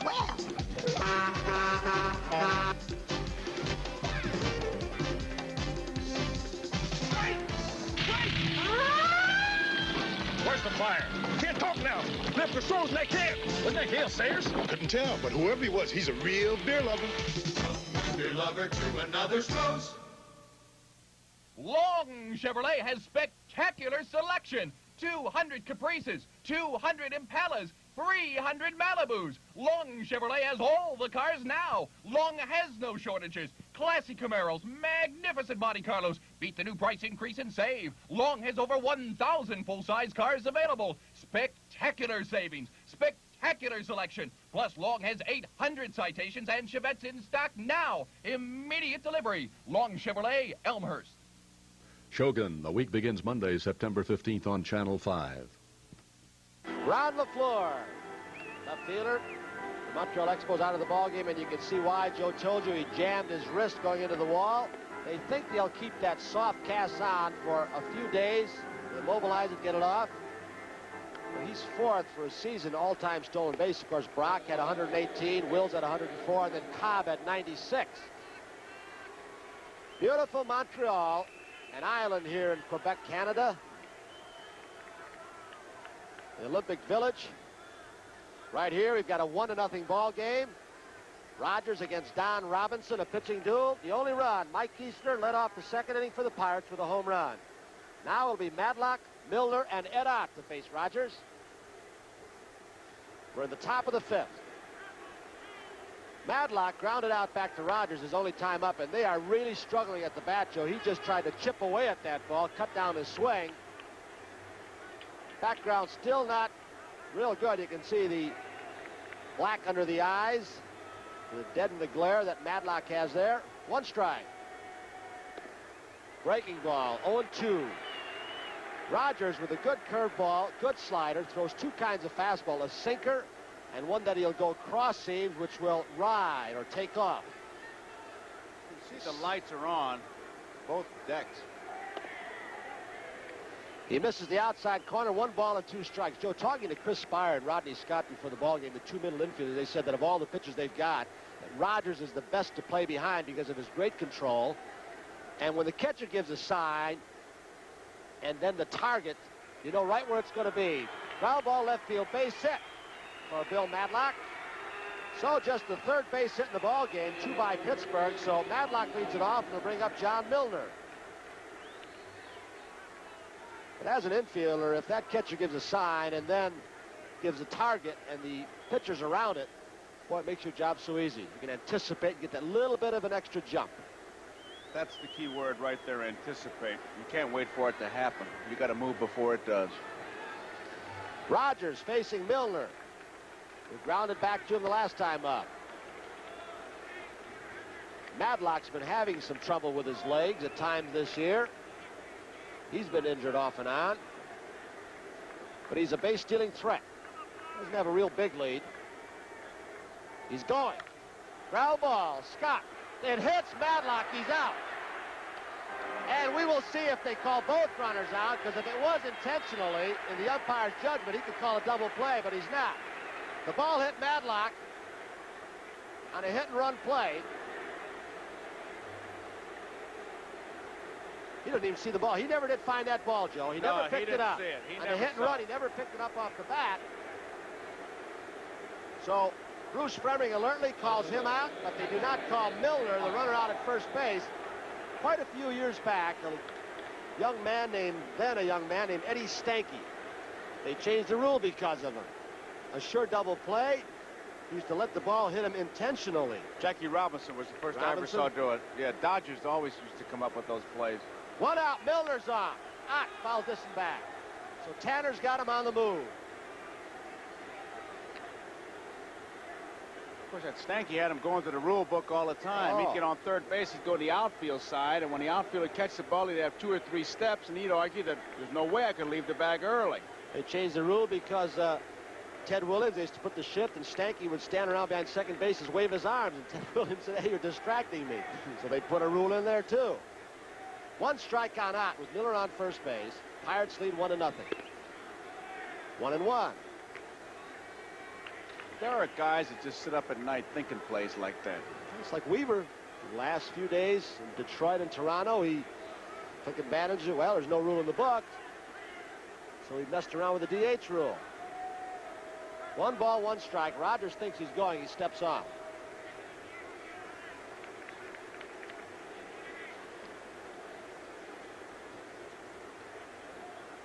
Changeup, pulled foul, 1 ball, 2 strikes. In case you haven't read, what Weaver did was, of course, the DH in the American League, not the National League. He was playing in Detroit. He put a pitcher, Steve Stone, in the DH spot. Steve Stone happened to be in another country when the game was played. He was in Toronto because he was the pitcher the next day. And then when it came to DH's turn, Stone, he put in his designated hitter. Then he went to Toronto the next day, and he put Dennis Martinez, another pitcher, into the DH spot. Dennis Martinez was in the States. He was in Colorado. We asked Williams about it before the ball game, Joe and I said, if you get in the World Series, will you use it? Because it's a DH. He said, why not? 1-2. 2 balls, 2 strikes. He tried to blow out away with a fastball, but threw it too high. 2 balls, 2 strikes, 1 out. Pirates lead 1-0 in the 5th. Pirates with 3 base hits. The Expos just 1. Easter's home run in the 2nd, the only run in this game.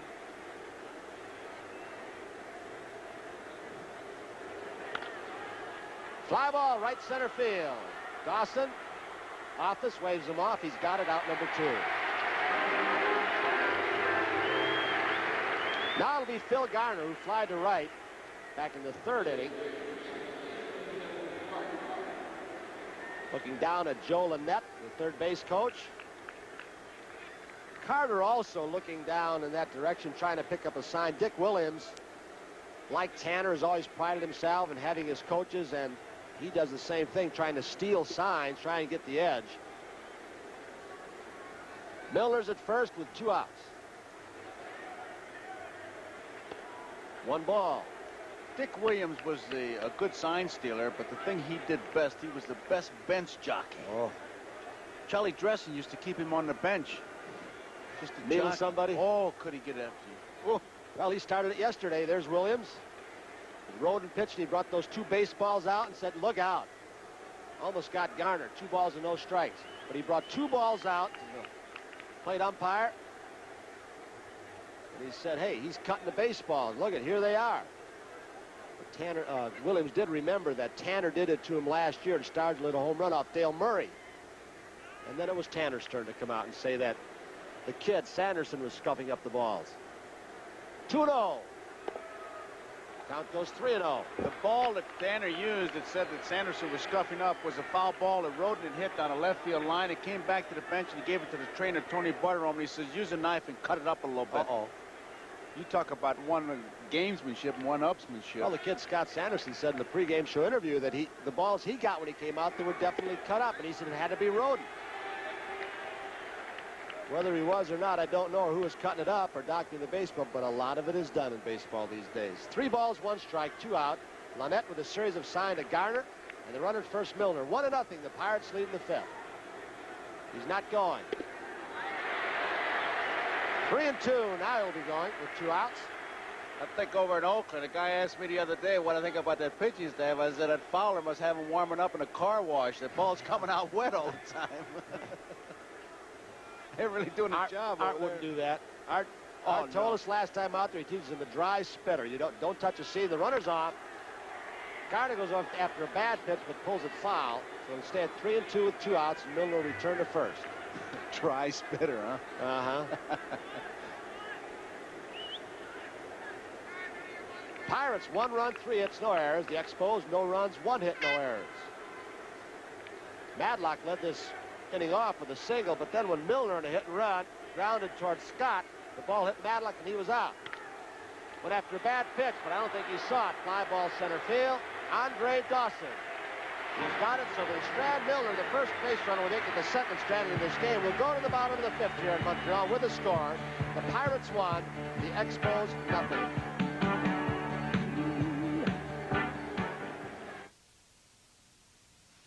DuPont presents America's #1 premium car wax, Rain Dance, the one with the watertight guarantee. Guaranteed to shine longer, to bead water longer, to last longer than any other leading car wax, or DuPont gives you your money back. Rain Dance, the #1 premium car wax, guaranteed to shine longer, to bead water longer, to last longer. The Rain Dance guarantee is watertight. How elegant. What wine is that? It's going to be an evening to remember. This is a lovely wine. A Chablis. I don't know how she does it. She's a great hostess. Look how everything glitters. My favorite, Chablis Blanc. When you invite your favorite people, invite their favorite wine. Cool, crisp Gallo Chablis Blanc. Joe Garagiola, Tony Kubek here in Montreal with the score. The Pirates 1, the Expos nothing as we go to the bottom of the fifth. But we understand that in Fenway Park, Boston, there is some action. So let's go right now. Boston Yankee game, Merle Harmon and Ron Luciano in Fenway Park. I mean, there is some action. We got action here. Sound like Gifford. Pittsburg game. The Yankees and Red Sox are scoreless in the top of the fourth. Lou Piniella started the inning with a single. Cerrone was doubled. Runners are at second and third against Mike Therese. There is no score. The Yankees have 4 hits. Boston has 2. Bucky Dent, who singled in the second inning, is the batter. Nobody out. And Therese is down low. Ball 3, strike 1. Therese got himself in trouble back in the first inning when he walked the bases loaded, but he got out of it. Then the Red Sox got the first 2 men on at the bottom of the first. And Tommy John, pitching for New York and going for his 21st win, got out of it. Right now, Bucky Dent trying to put a dent in Mike Therese and the Red Sox. 3 balls a strike. Foul at a play, and it's a full count of 3-2. The Yankees have a 4-game lead over the Baltimore Orioles, who are now underway in Toronto, and Toronto is leading 1-0 in the second inning of that game. And remember, we got Lou Piniella at third, who's not the fastest man in the world, so it's going to really have to be deep to right or left or center in order for Lou to get in on Bucky Dent's hit here. If Bucky can get the ball in the air, it's going to have to be deep. Payoff pitch. Foul in the play. 3 balls, 2 strikes. Another full house at Fenway Park in Boston. The Yankees have won the first 2 games of this series. There was one other scoring opportunity in this ball game, and Glenn Hoffman, the third baseman of the Boston Red Sox, fired to the plate to get Rick Cerrone in the second inning. It was that close. That's why we're still scoreless. 3 balls, 2 strikes to Dent. Foul ball. Mike Therese has beaten the Yankees once. He is 1-9 against New York. And remember, this is the same Mike Therese who won 2 games for the New York Yankees when he was with the Bombers in the 1977 World Series against the Los Angeles Dodgers. But it's not the Mike Therese of that year. It's the Mike Therese of this year. He is 9-13. Bucky Dent, 3-2. Base hit to right center. 1 run is in. Piniella is home. Cerrone is headed home. Dwyer will throw to second, and the Yankees have a 2-run lead. So Bucky Dent driving in runs 45, 44 and 5 for the year, and the Yankees have a 2-run lead in the 4th inning. And the second baseman, Dave Stapleton, just missed this one. He had caught one like this earlier. Slider down low. Bucky Hicks, nice contact with it right up the middle. Stapleton just out of his reach and scores 2 runs. So it's 2-0 New York. And now for those of you watching the Pirate Montreal game, back to Joe and Tony. Back here in Montreal Olympic Stadium. While you were gone, Gary Carter battled Don Robinson, the Pirate pitcher, to a 3-2 count. Then hit a fly ball to Omar Moreno in short left center field. So there's 1 out with the Pirates leading 1-0. A Mike Easter home run. Don Robinson against Steve Rogers. Now it's Warren Cromartie, who was the second strikeout victim of Robinson. He has 5 so far today.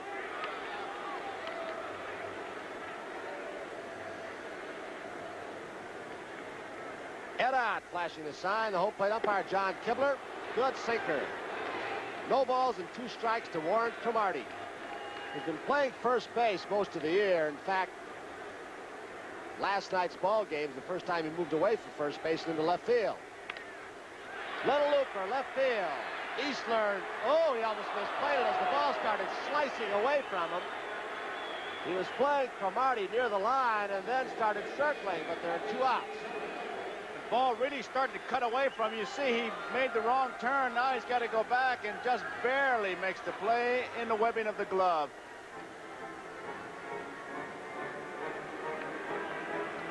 Now it's Larry Parrish. Struck out in the 3rd. Well, in Olympic Stadium, there is so much television coverage. This is our booth. The CBC, Canadian Broadcasting Corporation, is televising in both English and in French throughout Canada. The Pirates have a crew here televising back to Pittsburgh. We're here, of course, going to the States and a lot of border cities. 2 balls, no strikes to Larry Parrish. He struck out in the 3rd. Parrish only 2 for his last 21 times at bat, so he's in a mild slump. Good breaking ball by Robinson. 2 balls, 1 strike. So 2-0, and he threw a curve. That doesn't confuse a hitter. I don't know what will. Parrish last year, the kid who had the outstanding year, really unnoticed, hit 30 home runs. Might have been the club's MVP. Came up as a brilliant prospect from out of Florida. Foul ball. Foley to Milner. They retire Parrish. So Robinson, another 3-up, 3-down inning, and 5 are gone here in Montreal, Canada. With a score, the Pittsburgh Pirates 1, the Montreal Expos nothing. Michelin could make a bias ply tire or a bias belted tire or a second line radial. Michelin could, but Michelin won't, because we put you first. For years, we've made only 1 tire, the Michelin X Radial, and we've made it the best we know how. We think too many things in this world give up or give out too soon. So we don't make a second best tire. At Michelin, we refuse to compromise. One more way. We put you first. Catch that Pepsi spirit. Catch that Pepsi spirit. Catch that Pepsi spirit. Catch that Pepsi spirit. Drink it in, drink it in, drink it in.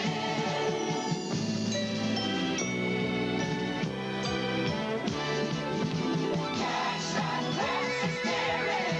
Drink it in, drink it in, drink it in. Join host Brian Gumbel for a revealing look at Raider quarterback Dan Pastorini, plus Pete Axthelm's essay on gambling, NFL 80. It's as hard-hitting as the sport it covers. We're at Olympic Stadium here in Montreal, Canada. Joe Garagiola and Tony Kubek. That's Joe. The Expos have a 2-game lead over the Phillies, 4.5 over the Pirates. Do you think this Pirate team can come back? I think when you play as hard as they've played and stayed in as close, anybody can come back. I always go back to 1949. I was with the Cardinals. We had 5 games to play, a 2.5-game lead. We were playing the Cubs Friday, Saturday, and Sunday. Doubleheader Friday, doubleheader Saturday, single game Sunday. And by Sunday, we were out of it. The Dodgers won it. You got to wait till it's all over. It isn't over till it's over. Dale Barrow quoted his father today. Thanks, Joe. Foul ball out of play. So we're in the 6th inning here. Just over the top of the tarp. Pretty good try by Willie Montañez and Roland Office. And that speed we've been talking about not only shows up on the base pass for this Expo team, but the way they cut down the alleys and do things like that, Joe, made that a pretty close play. Almost made the play. Speed. There's a lot of room here in this ballpark in foul territory. 1 strike to count on Don Robinson, the Pirate pitcher, was riding a shutout. Eastler's home run, the only run in this ball game. So now it's 0-2. Robinson will be followed by Moreno and then Foley.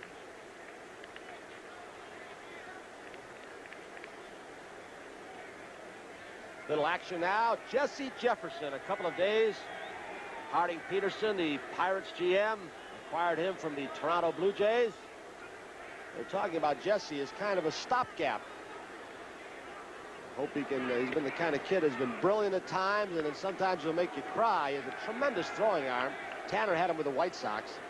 1 ball, 2 strikes on Don Robinson. Steve Rogers. Just 1 pitch.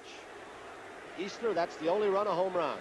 Tony, if there's one thing that Tanner has proved, I think, is that he can handle people. I remember when everybody was talking about Dick Allen was such a tough guy to handle.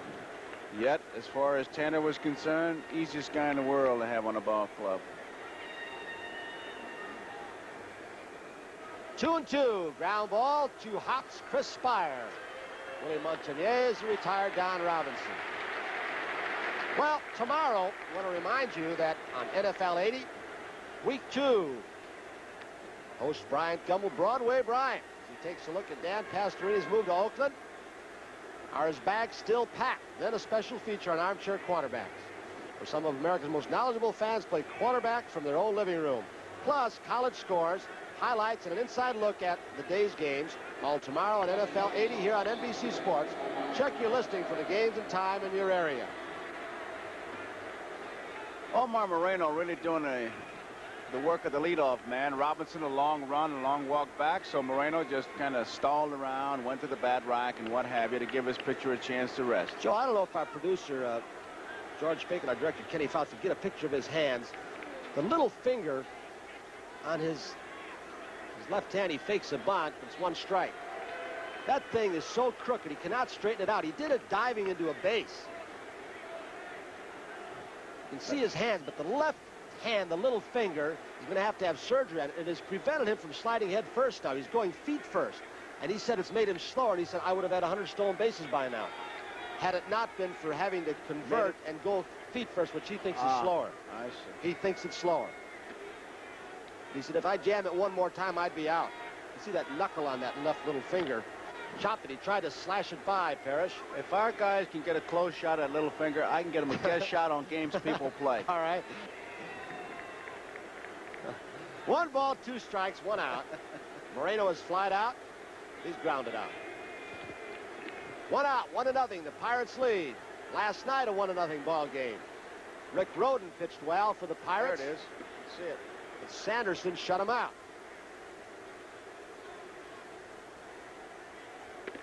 2 high, 2-2.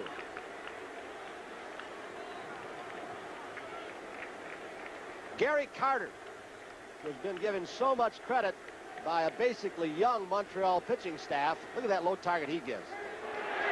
He gets Moreno. Good curveball. 2-2 pitch. Second strikeout in the ball game for Rogers.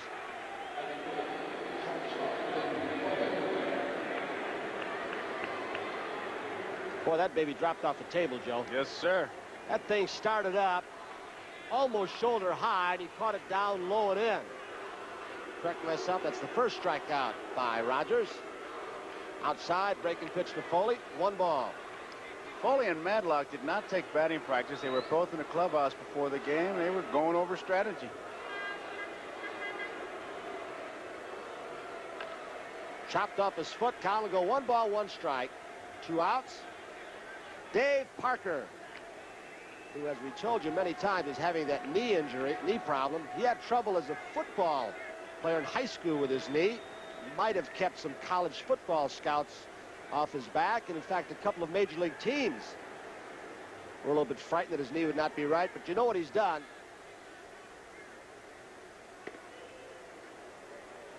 Two balls, 1 strike to Foley. Foley, 5 hits his last 14 at bats. Prior to that, he was 0 for 19.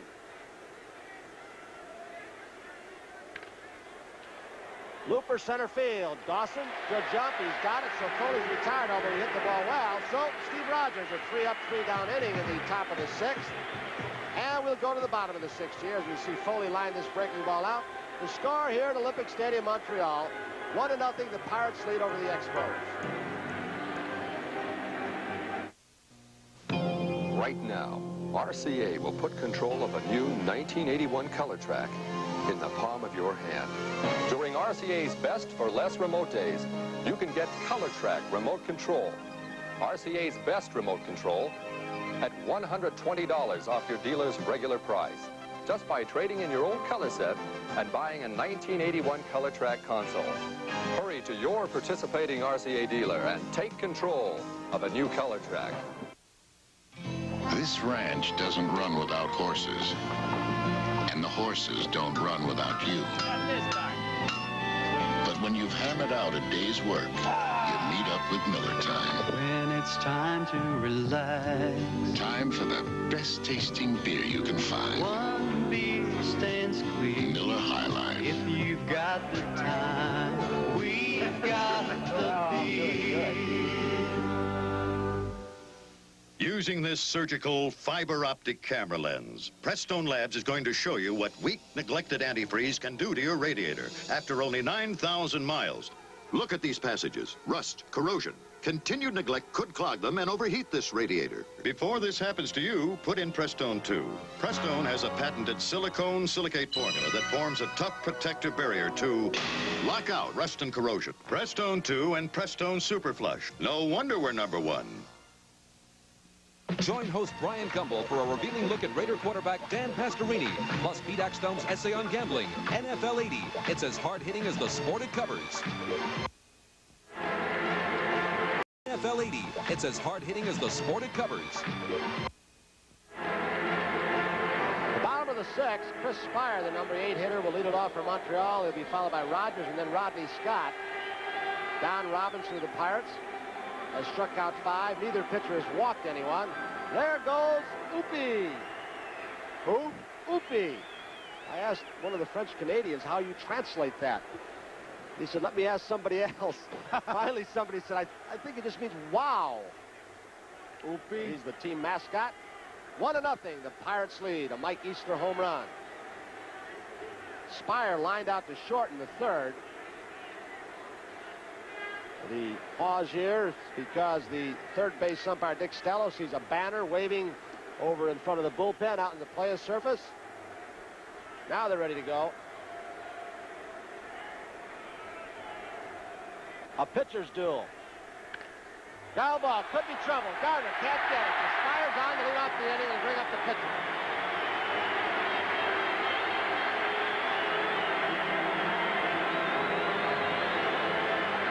Here it is from center field. It looked like a good pitch. It was low, right back up the middle, bounces over Robinson's head. No way they could make a play on this artificial surface.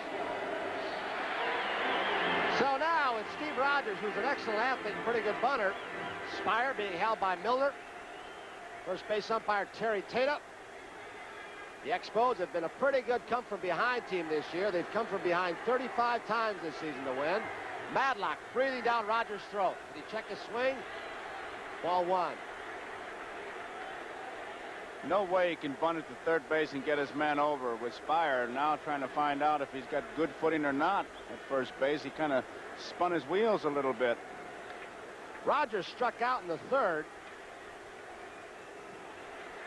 Now with 1 ball, no strike. Madlock in once again. 1 ball, 1 strike. Rogers looking down at Ozzie Virgil. Third base coach. Tony, did you ever have a play, as we look at Virgil, where the manager came in and said, just let him bunt when you were sure like this? Just take something off the fastball? No, bad play. I do. I think you got to bust a fastball in on a guy. Here comes a pitch.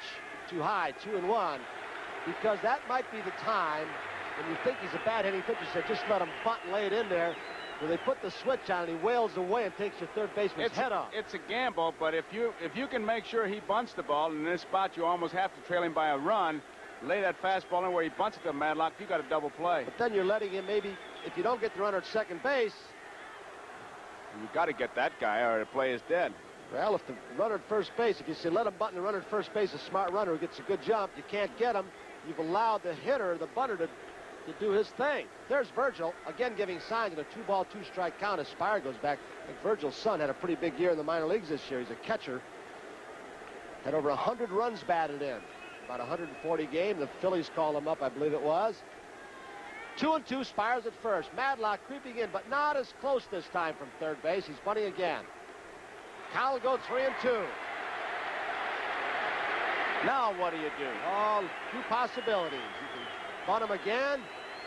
You can bunt and run. You can have him swing away, try and chop the ball through a vacated spot. So the Pittsburgh defense has some pressure on it. 3-2 pitch from Robinson. He's going. Fouls it off. He's out. Spire will go back. So there's one out.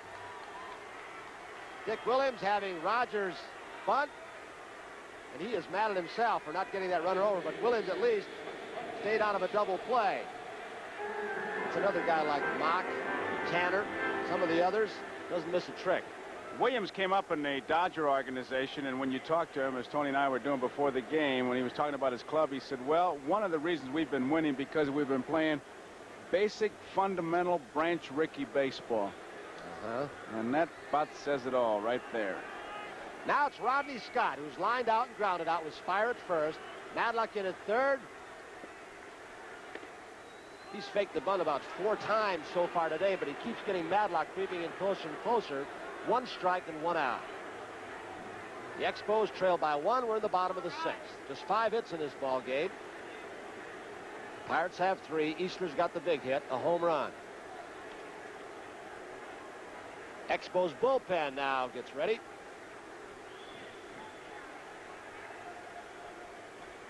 Spire, not a very big lead, but that doesn't mean he's not going. Rodney Scott, a tough man to double up. That bullpen way in the back is Freddie Norman.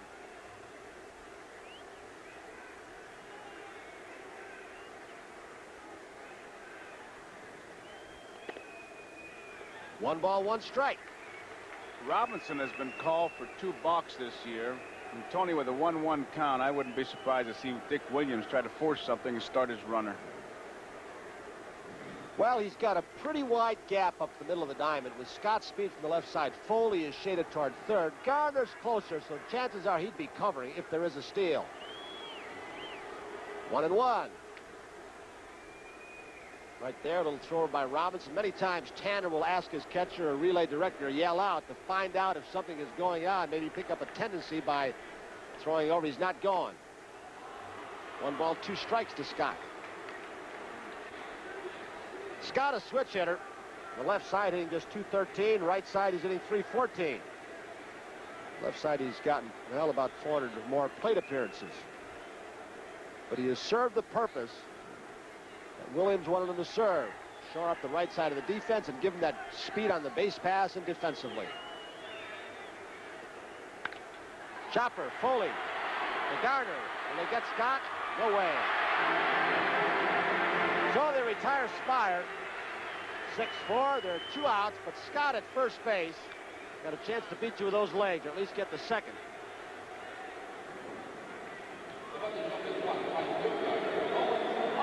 Can't do it any more quickly than they just did. It just no, great here speed. it is again. Foley gives it to him in good shape, too. He sees the ball all the way.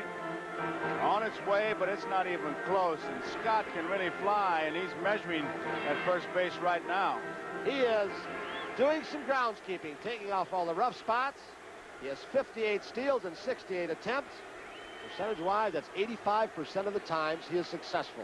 Rolling off, it's a left-handed hitter, will give him protection. Good lead, Joe. Got to watch him when the catcher throws back to the pitcher, too. He has stolen 8 bases as the catcher throws the ball back to the pitcher. Ott is aware of it. Tony and I rode out in the ballpark with him and Joe Lynette today, and that's one of the things he was talking about. In fact, he said if Scott gets on his second base, on the second pitch, we're going to try to put a play on and get him. Scott taking a lot of time. He's got 1 foot on the turf at first base. Office has singled to right and grounded out. There are 2 outs. He's got him red because he came in standing up. Felipe Alou, the coach at first base for Montreal. The Pirates lead 1-0. A step and a dive. The old Maury Wills theory to come back to first base. That's what Scott's doing. Now he's going to have a little conversation. He's dusting off Joe, but I wonder if Felipe Alou is also maybe giving him a little information as to Robinson's move. That's Ron LaFleur, who leads us. Well, he's leading everybody in stolen bases. Looking on, he's got the bad hand, jammed it, run into a wall. These base runners have it figured out. A slide and a dive, 12 strides in the slide by Lou Brock.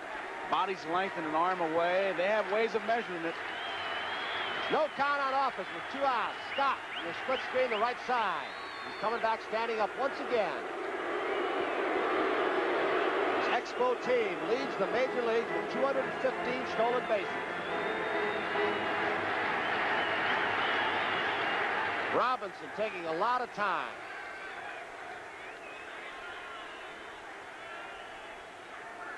He's trying to hold the ball now, Joe, trying to freeze.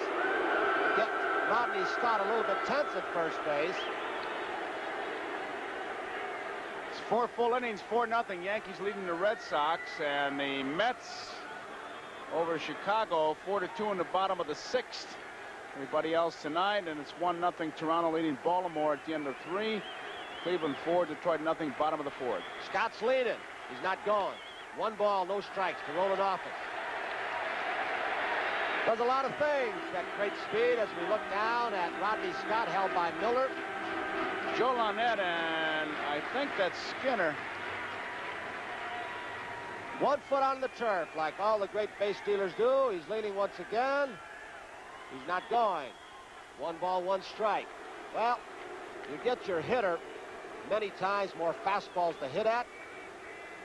When you're a base stealer on first base, you divide the pitcher's attention. So whether you go or not, you've applied a lot of pressure to the defensive team, especially the pitcher and catcher. Scott really a big lead. 1 ball, 1 strike, 2 outs. He's as much as saying to Robinson, I get as big a lead as I want. I'm going to go. You know I'm going to go, and there's nothing you're going to be able to do about it. Interesting to see if Tanner decides to pitch out. He calls most of the pitch outs. Scott's holding. 2 balls and 1 strike. Well, the base stealers pitch. Right here. Every week, don't we? Manager's delight. Manager's delight right here. Aside from that, Robinson, who's had pretty good control so far in this ball game, he's not walked anyone. Has now gone 2-1 on the hitter. So if he does go and Office does swing, Scott with his great speed could score on a long single. 2 balls, 1 strike, 2 outs. He's off. Foul back by Roland Office, so he'll come back. The count's 2-2. Some year I'm going to keep a statistic on that. 2 balls and 1 strike, how many times they run. They've got the catcher in the box. I mean, you're handcuffed. It's very rare that you have the real luxury of calling the pitch out. And Scott breaking 2-1 pitch. And I'll tell you, you talk about what speed does to a ball club. That Pirate bench, Joe Launette, Bob Skinner, Al Monchok, Chuck Tanner, all standing, watching, see if they could pick up something. Joe, is Launette standing as close as he can get to that catcher and still stay within the bounds of the dugout, is standing close so that Ott can hear him. With a left-handed hitter, Ott is concentrating on the pitch, and he's blocked out. So he's cupped his mouth. Launette has. He's going to say, there he goes if he goes. He's off. Changeup, popped up to the left side. Madlock drifting into foul territory. He's got it, so Scott did not get a chance to steal. So, after 6 here at Olympic Stadium, Montreal, the score, the Pirates won, the Expos nothing. We'll be right back after these messages from your local station.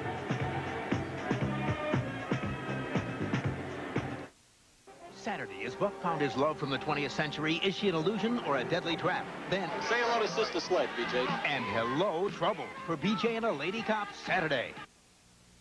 Our new car. Only after we protect you with Polyglycoat. I'm getting Polyglycoat all over me. Rust-proofing, textile and vinyl protection, Polyglycoat sound shield, and paint sealant. With the purchase of this package, we get a consumer protection plan from Polyglycoat. It includes a 1-year free membership in the USAC MD Motor Club. And look, a finance guarantee during the first year will pay up to 80% of 11 car payments if I lose my job. Polyglycoat Consumer Protection Plan, available at new car dealers everywhere. Call this toll-free number for the dealers nearest you. It takes a special talent to put something all together and get it just right. And that's what Old Milwaukee did. We got the taste of light beer right. We got it right. We gave Old Milwaukee Light the real beer taste you've been missing in other lights and kept it less filling. We got it right. So now you can have your light beer and taste it too. We got it right. We got it right. Old Milwaukee. Got light right. Shogun, the week begins Monday, September 15th on Channel 5. Joe Garagiola with Tony Kubek here in Montreal, and we've got one of those good old-fashioned pitchers battles going on here. The Pittsburgh Pirates, 1 run, a home run by Easler, 1 run, 3 hits, no errors. Montreal, no runs, 2 hits, and no errors. Tell you, these Expos, their pitching has really been something. Last night they got a 1-0 shutout, but today they're trailing by a run. First home run hit off them in all of September. This is the 12th game. Was hit by Easler, and that's the only run in this ball game. Dave Parker leads it off. Parker is 0 for 2. He lined hard to center field and bounced out Montanez to Rogers in the 4th.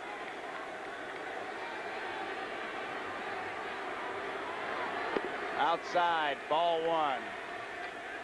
Dave Parker has the highest career batting average among the active National Leaguers at .316. Talking about a minimum of 3,000 times at bat. Number 2 in the National League lifetime is on this same team, Bill Madlock. It's been a pretty good kept secret. 1 ball, 1 strike. I tell you, a lot of well-kept secrets when you look at the leaders this year, Tony.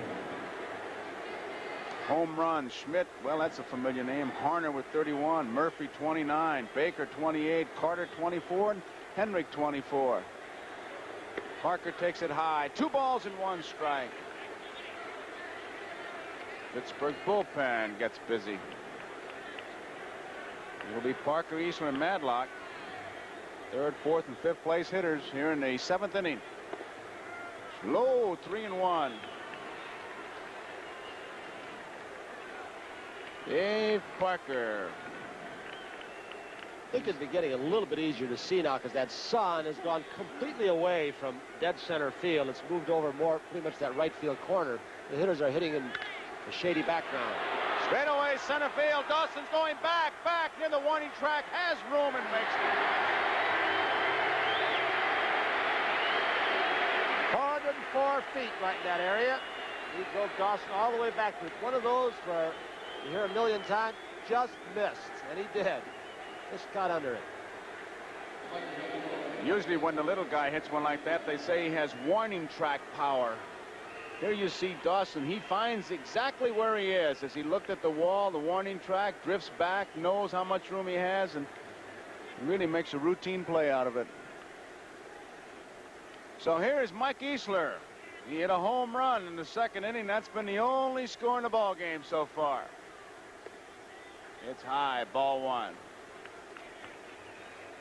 Easler against the Expos, 14 for 38 with 4 home runs, 9 runs batted in. That's a .368 average. Score we've got Baltimore leading over Toronto 3-1. A little rain delay there.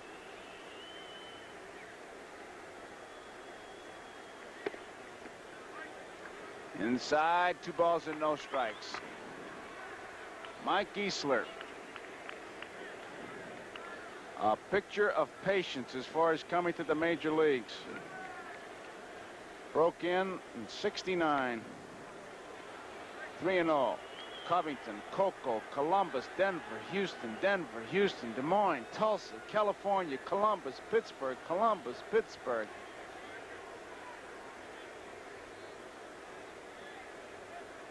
Always some pretty good years. There's a strike. 29 years old, born in Cleveland, Ohio, now lives in San Antonio. Acquired from the California Angels. Didn't get it. 3 balls and 2 strikes. Reacquired from the Boston Red Sox in 1979 from minor leaguers George Hill and Martin Rivas, plus some cash. 78 led the American Association with a .330 average. Good swing. He's been a consistent hitter. Easler has, both at home and on the road. He's at .310 on the road. This season he's hitting .319. There's Rogers, that wood-to-seam sinker ball. That was one of those little nicks that a catcher gets. That's about a 7-calorie bite. It doesn't really bleed, but it hurts. Watch how low Carter gets. After he gives his target, he'll give the number of the pitch. One's a fastball, 2 curve, maybe 3 a slider. Wiggle might be changed. And then he gives the location with his finger. He lost him. Got away from him. The other thing about staying low like that, Tony, not only does it help the pitcher, but you get away from a lot of foul tips. They go over your head and get the umpire. So Easler is on. 1 man out. Madlock is the batter. And Thursday night, games people play. Mr. T will be back with the Mid-America Regionals, the toughest bouncers competition. And then Bruce Jenner will take a special look at a determined high school coach and his battle on and off the field. Bill Shirk, our stuntman, will be back. Madlock waits, and he takes his strike. Shirk will try to, well, he'll try his great escape over a pool of hungry, man-eating sharks. All this and more this Thursday. Games people play. 1 strike to count.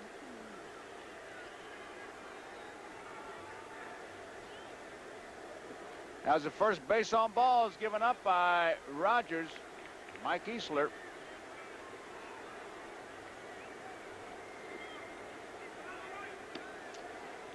$51,305.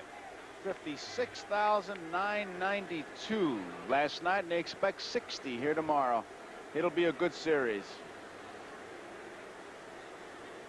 Gone. There he goes. Here's the throw. It is not in time. Low throw. Easler, a stolen base. Easler doesn't steal a whole lot. His 5th stolen base has been caught 8 times. A good throw. Oh, isn't that bad a throw to handle, a short hop. He lost it when he looked away from it, Tony, on a short hop, which an infielder will do, and I don't blame him. I think a good throw, he might have gotten him. 2 strikes to count on Madlock. Madlock has 1 of the base hits here. Pirates only have 3. 1 man out. Carter dances out nicely, comes up with it. 1 ball, 2 strikes. Catcher makes a low throw, and the infielder's got to get on a short hop. His primary responsibility is to be sure to get that ball, keep it in front of him. You can't worry about that fellow stealing then. Pirates have had trouble scoring runners scoring position. They had Easler down at 3rd base last night after he made a daring base running move. Goes from 2nd to 3rd on a ground ball to the left side, but he was stranded there. Nice play. Nice play. Another one by Carter, shifting out there to get it. 2 balls and 2 strikes, and that's as far as he wants to go. First base is open, obviously, with 1 out, but you got 2 left-hand batters coming up, Milner and Ott. Bill Madlock, since August 1st, hitting .348, 4 home runs and 17 RBIs in that stretch. So he's been able to knock some runs in. Well, he's had a lot of turmoil this year. He had that suspension after his running with an umpire. And he hurt his hand. He played through that, and his average kept on sinking. He's been hitting 4th many times with Stargell that out, and he's not a 4th place hitter. Right center field. Dawson's going to have to hustle. He's there, makes the grab. Easler goes back to 2nd. There's one of those right there, Joe. With the ball sitting in that area, you might as well tag up. If the ball falls, you're going to score. If he catches it, you can go to 3rd base, and there is an awful lot more pressure on a pitcher, catcher, and a defensive infield if you're on 3rd base. So he should have been tagging up, been on 3rd right now, where he can score on a wild pitch, pass ball, balk, infield hit, and you can go on and on and on. This way, there's not as much pressure. Yankees 4, Red Sox 2 at the end of 5, and Murray a home run in the 5th with 1 on, and Baltimore leads Toronto in the 5th. 5-1. Right here, 2 men out. Milner in the batter. Ball 1. Rogers was really disgusted with that lollipop he threw. Milner got a base hit his last time up when his ground ball hit the base runner Madlock. He bounced out the first baseman unassisted in the 2nd inning.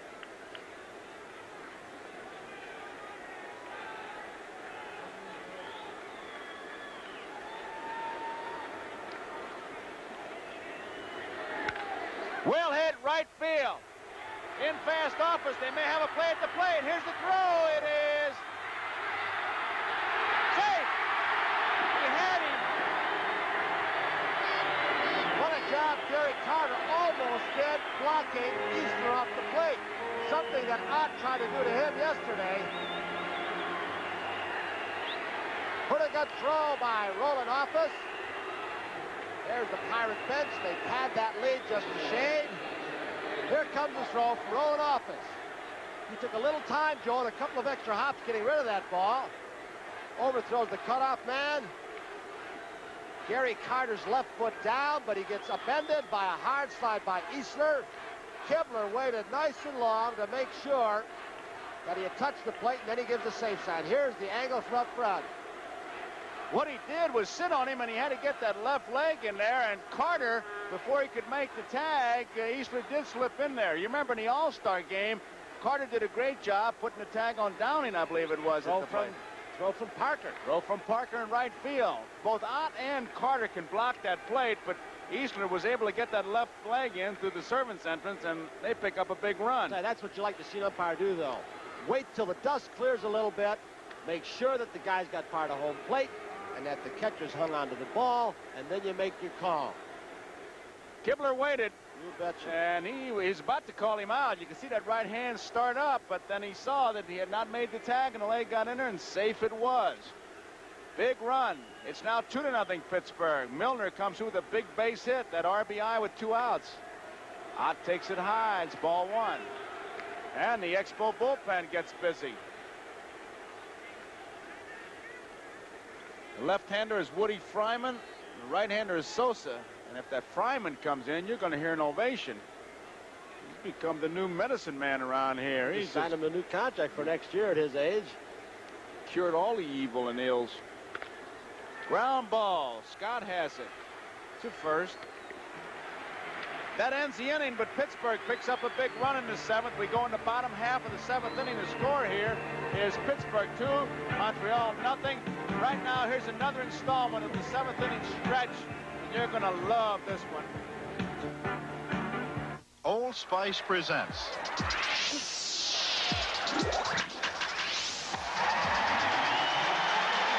a 7th inning stretch brought to you by Old Spice Aftershave and Cologne, a fresh, clean, masculine scent women love.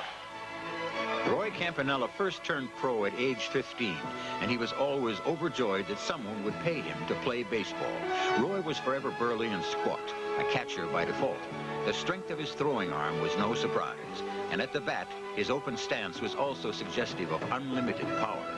Roy menaced National League pitchers for 11 years, smacking 41 homers in 1953, the most ever by a catcher. Roy was MVP 3 times and bellwether of 5 Dodger pennants. Even when, in 1958, a tragic car accident confined him to a wheelchair, Roy never lost his spirit, and Roy Campanella remains today, just as before, a beacon of joy and good cheer. When a man wears Old Spice, chances are he'll always get a warm reception. No wonder. The clean, fresh, masculine fragrance of Old Spice is a scent that women know and love. So when you're wearing Old Spice, the invitation is clear. It can really spice up your life. Put a little spice in your life with Old Spice.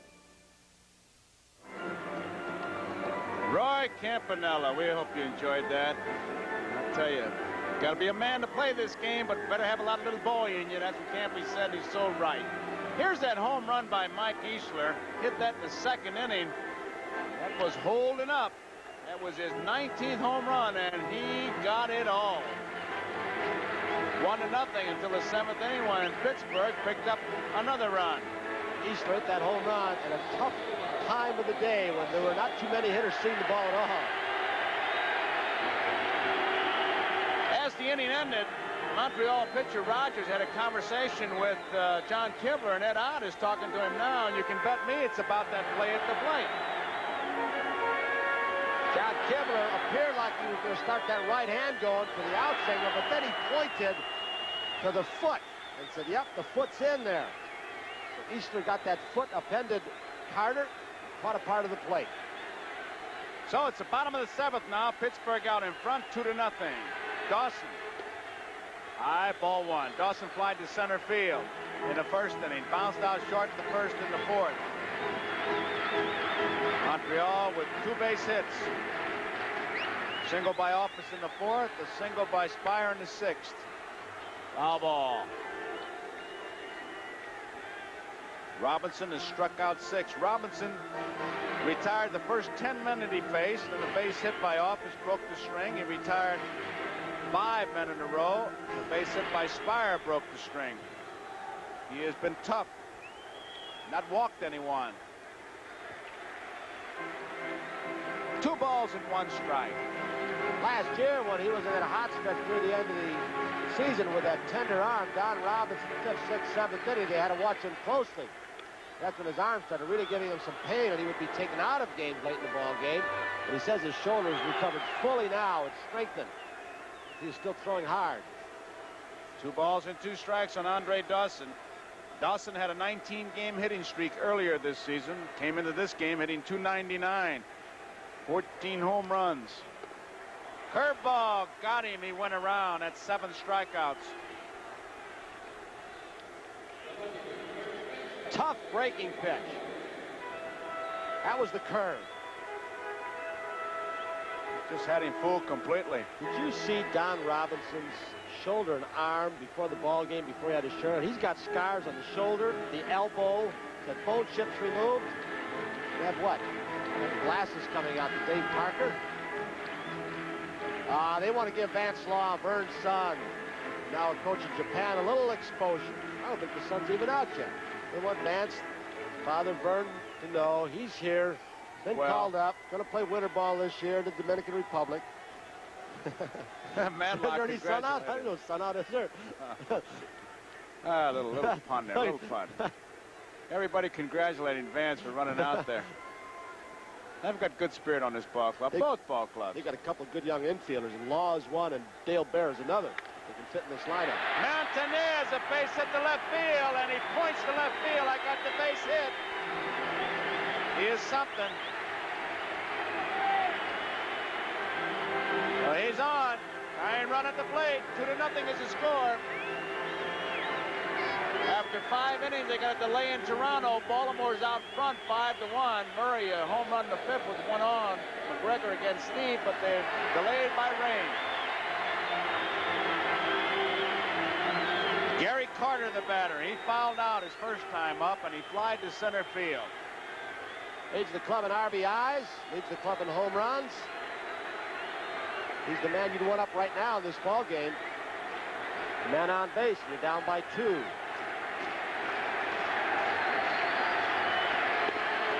Curveball misses, ball 1. Carter on a 9-game hitting streak. Brad Jackson, that's Kurt Bafakwa, number 11. He's going to protect the pitchers. He does that very well, and he does lineups very well. The Culvey is also starting to go down. Foul back. 1 ball and 1 strike with 1 out. Dick Williams looking on. He wants a couple runs.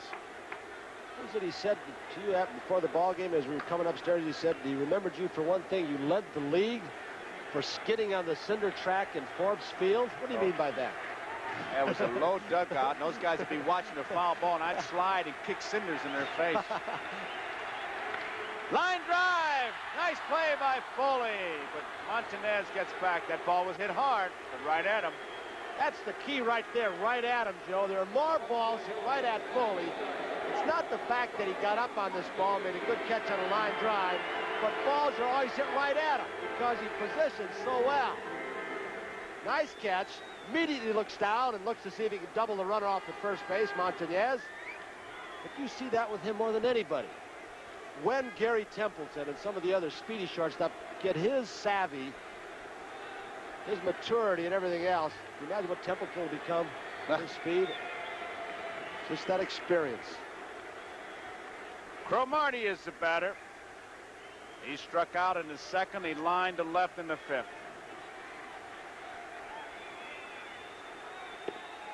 Strike is called a fastball. Cromartie's been on a little bit of a tear here. He's hit 9 of his last 10 games at a .419 clip.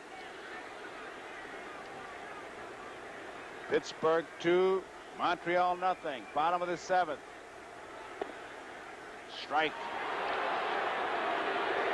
Warren didn't think so. So he's going to go out and regroup.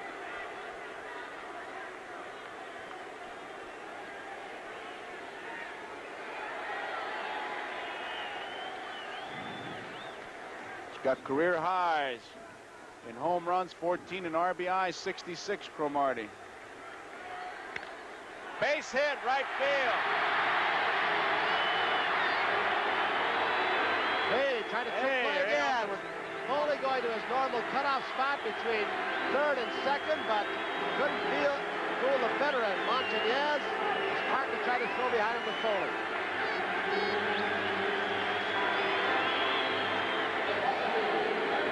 Philippe Alou talking to Cromartie. He's on at first. Montanez is on at second. There are 2 outs. National League East standings as we have a conference out at the now with Paris coming up. Montreal, a 2-game lead over Philadelphia. A 4.5-game lead over Pittsburgh. St. Louis has moved up to 4th. New York and then Chicago Cubs.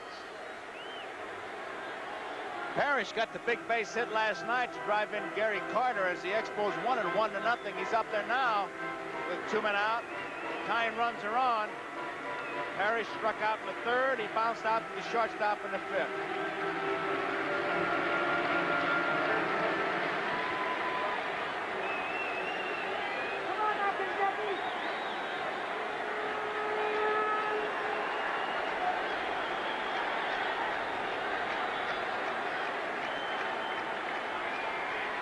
Strike 1, didn't get it. Montanez at second base. Cromartie's on at first.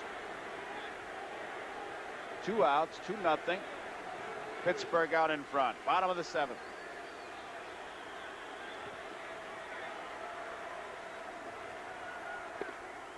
Fastball is a good one. 2 quick strikes. Robinson has struck out 7. He has not walked anyone. Both bullpens are busy.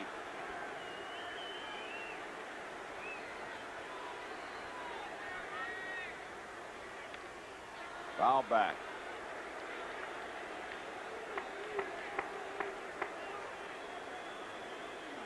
To Colby and Jackson for Pittsburgh. Sosa and Steve Retzer.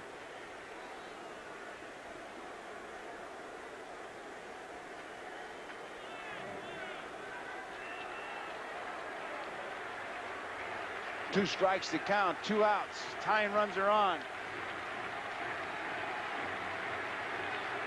Montanez is at second. Cromartie's on at first.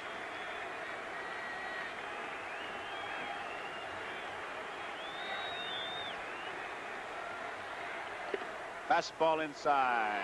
1 ball, 2 strikes. He's still throwing hard, Tony. He sure is. And you know, with Parrish obviously trying to protect the plate behind the hitter, maybe want to try and go to right field more. Gardner playing up the middle, holding the runner. So there's a pretty good hole between Gardner and Milner.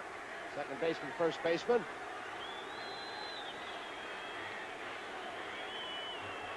One-two pitch.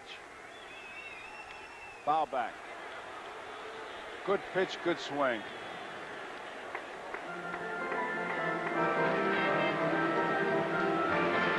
Now that outfield, especially in left and right, even Moreno and center have moved back a little bit, because now is not the time you want an extra base hit. You might give ground a little bit and play deeper in this kind of close ball game, because they're trying to keep the guy from first base from scoring and the hitter from getting an extra base hit. So they want to cut those alleys down, and if there is a hit, hold them to a single.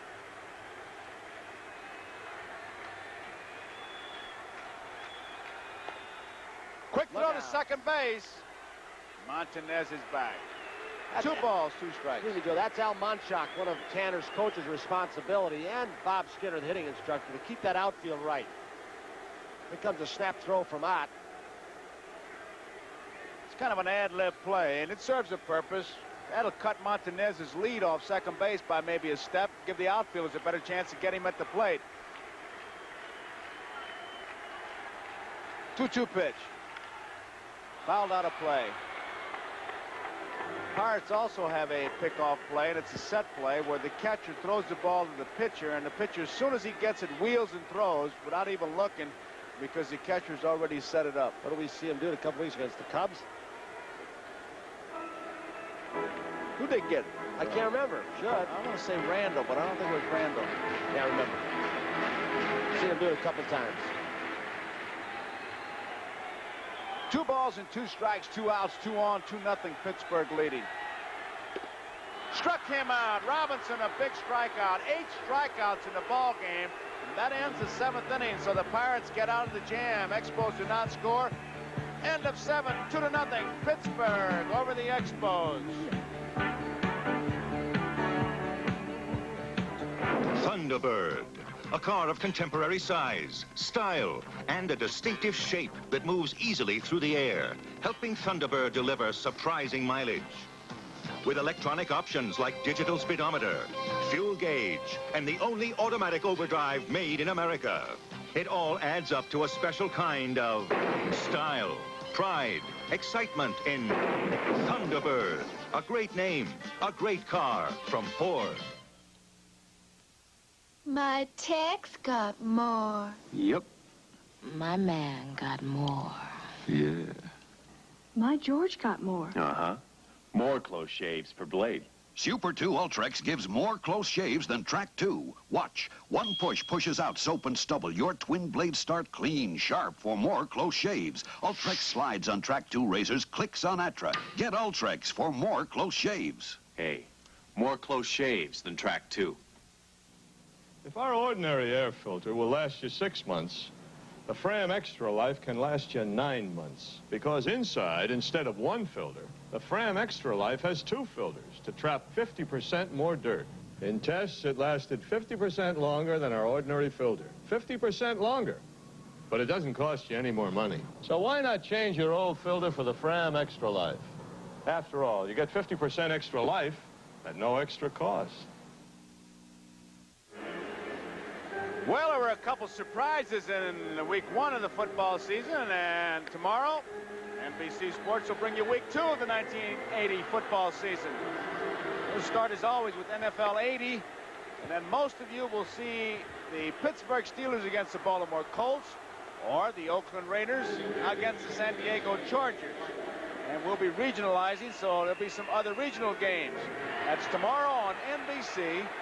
Check your local listing for the game and time in your area. Boy, the 2 beauties, the Steeler and Colts, and Raiders and Chargers. Football.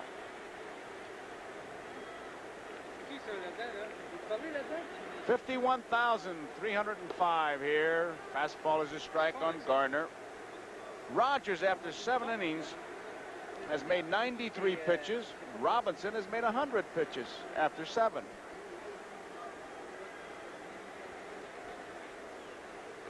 Curveball misses. 1 ball and 1 strike. Gardner flied to right and flied to center. He's 0 for 2. Came into the game hitting .261.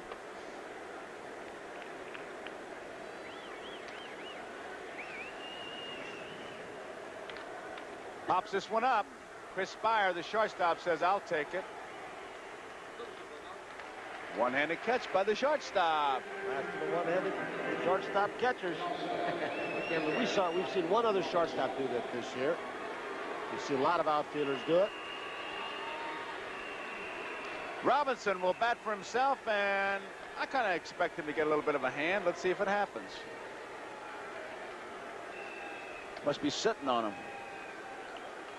Well, they got gloves on. Or they're handcuffed. Or they're asleep. Or it's an oil painting. Well, it's a hometown crowd. Strike 1. That applause rivals only the applause that Tony Kubek got in Milwaukee when he hit 2 home runs in the World Series for the Yankees against the Milwaukee Braves. Ground ball. Chris Spire has it. Easy out. You know, you think of Canadian baseball as being something unique and new. The Dodgers had a farm team in the minor leagues for many years. You guys like Jackie Robinson came through here. This is where the Dodgers tried to hide Roberto Clemente, who would be drafted. So, in fact, Dick Williams managed for 2 years in Toronto. Sparky Anderson's managed up here. Tanner's been in this area. So they've got a pretty good heritage of baseball up in Montreal and Toronto. So let's watch Willie Montañez on this throw from Chris Spire. Mr. Magic. Willie made it look easy. Ah, see. The reason for the delay is Moreno's going to take all the time he can. Here you see Montanez, Monchak, the Pittsburgh coach. Moreno's just now walking up to home plate. Give Robinson a chance to rest. Usually he might take even the step first out. pitch. Yeah, take the first pitch. Yeah.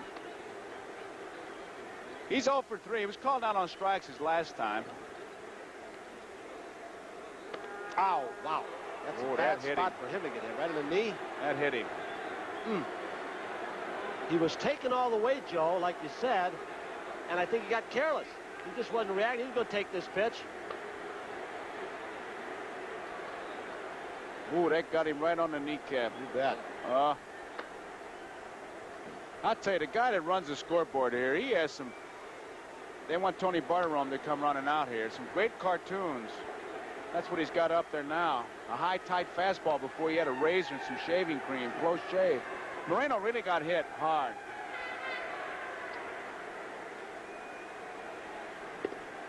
It's the second time this year that Moreno's been hit by pitches. Yankees 4, Boston 2 at the end of 6 as Moreno's been attended to. John against Crawford. At the end of 8, it's the New York Mets 4, Chicago Cubs 2. St. Louis at Philadelphia, Los Angeles, Cincinnati, San Francisco at Houston, San Diego at Atlanta tonight. And it's a 5-1 score. Baltimore over Toronto in the 5th. Murray a home run. That game delayed by rain. May have started it. And it's Detroit at Cleveland. Cleveland leading that game 4-2 at the end of 7. Gura for Kansas City against McCarty in Oakland. And tonight is Texas at California, Minnesota, Chicago. Minnesota's at Chicago. And Milwaukee's at Chicago according to our scorecard, and that's going to be some series, boy. They're going to be busy going back and forth. We'll find out the real schedule. I got Steve Dance jumping around now. Milwaukee at Seattle. All right. Raiders got a big lead. Snap throw, pretty quick move by Rogers. Moreno does something. You expect a big, tall guy like Moreno, who's almost 6'4", to be down in the crouch. Maury Wills took him out of that crouch when he coached him when he was down at the Pirate Tramps camp, saying, hey, you get down in the crouch, you tighten up your muscles, you got to stand up, then you got to go. So he straightened him up. Really improved the technique of Moreno. He's got a little shorter lead this time. He's 85 for 111. Diving back again. He's gotten him. He's making it close, though, Tony.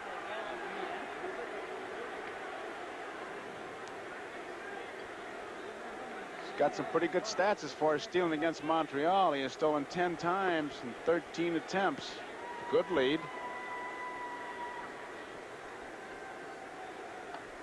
There he goes.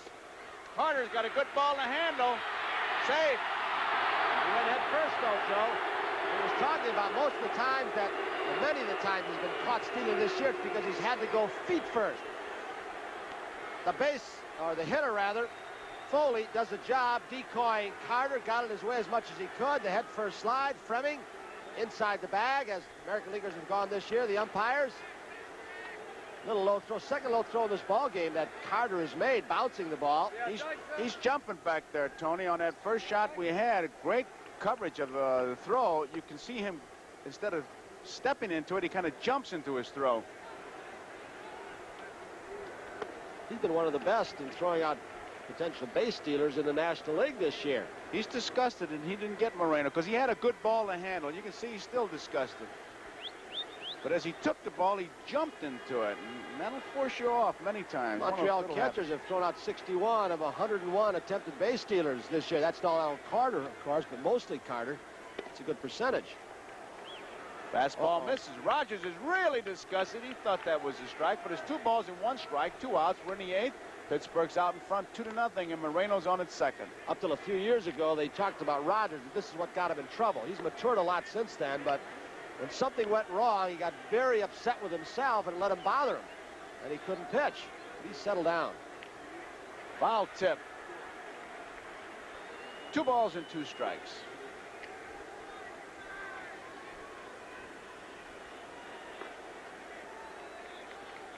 Remember a few years back when he was having some problems pitching with his good stuff, and I don't know who it was, said that he's too smart to be a good pitcher. He thinks too much. He wants to nibble, and he gets himself in trouble. I don't know if you're going to be too smart to be a pitcher. But you can't nibble too much. Foul ball.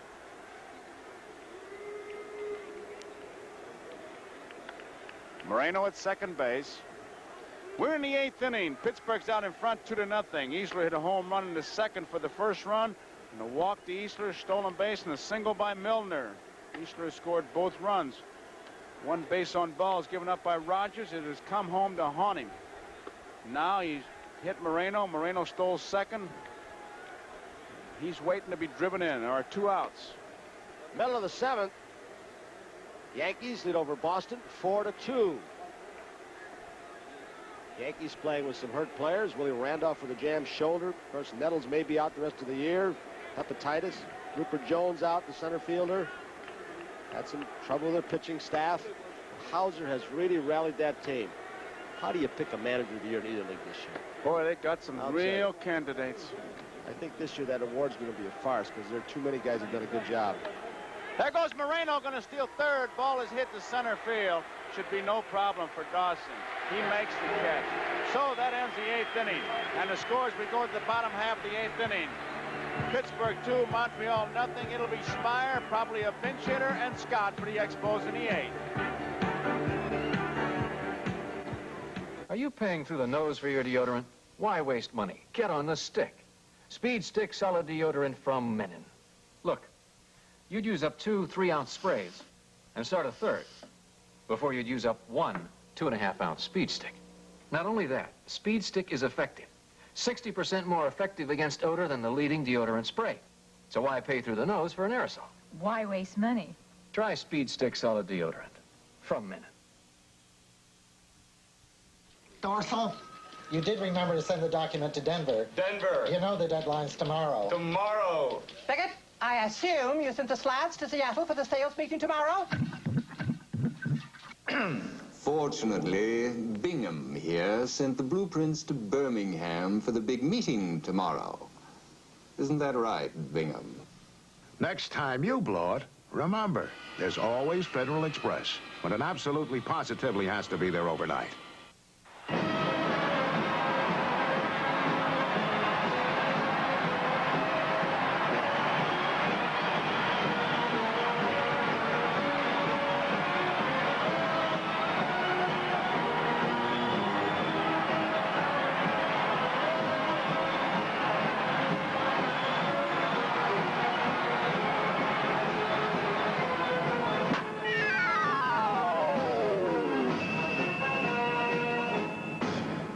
The preceding message was furnished by Major League Baseball. The preceding message was furnished by Major League Baseball.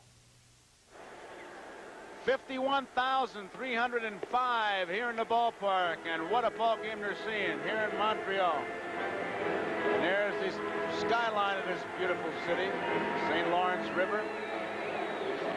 Delightfully cool here. And that right back there, I think, is how the town got its name. Mount Royal, Montreal. It stands for Royal Mountain. You tell me about your French class. Oh, no. I said knuckleball on the plane coming up here. I call it a papillon. I came up with Jocko Conlon to Chicago. You and I didn't was say too much, did you? No, I had to listen a lot. Hey, he told me one great story, though. Chris Spire is the leadoff man. High ball one. He said, you guys talk about Wade Hoyt being 81 years old last week. He said, I saw Wade and I told him, I said, hey, listen, I was in the 7th grade when you were pitching. I'm 80 and you're only 81. You don't have to tell your baseball age. Spire takes it high. 2 balls and no strikes.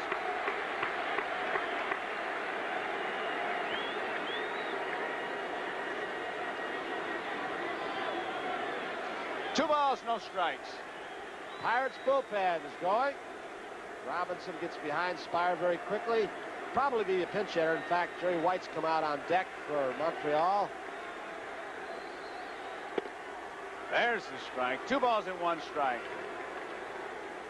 Switch hitter, Jerry White. On deck. Rogers has pitched well, but you need runs. Foul back. I tell you, we came out in the cab today, and you know these ball players. They are listening to the radio, trying to get those scores. Philadelphia and St. Louis last night. soon as we said, I wonder what happened in the second game, Ed Ott says Cardinals won it.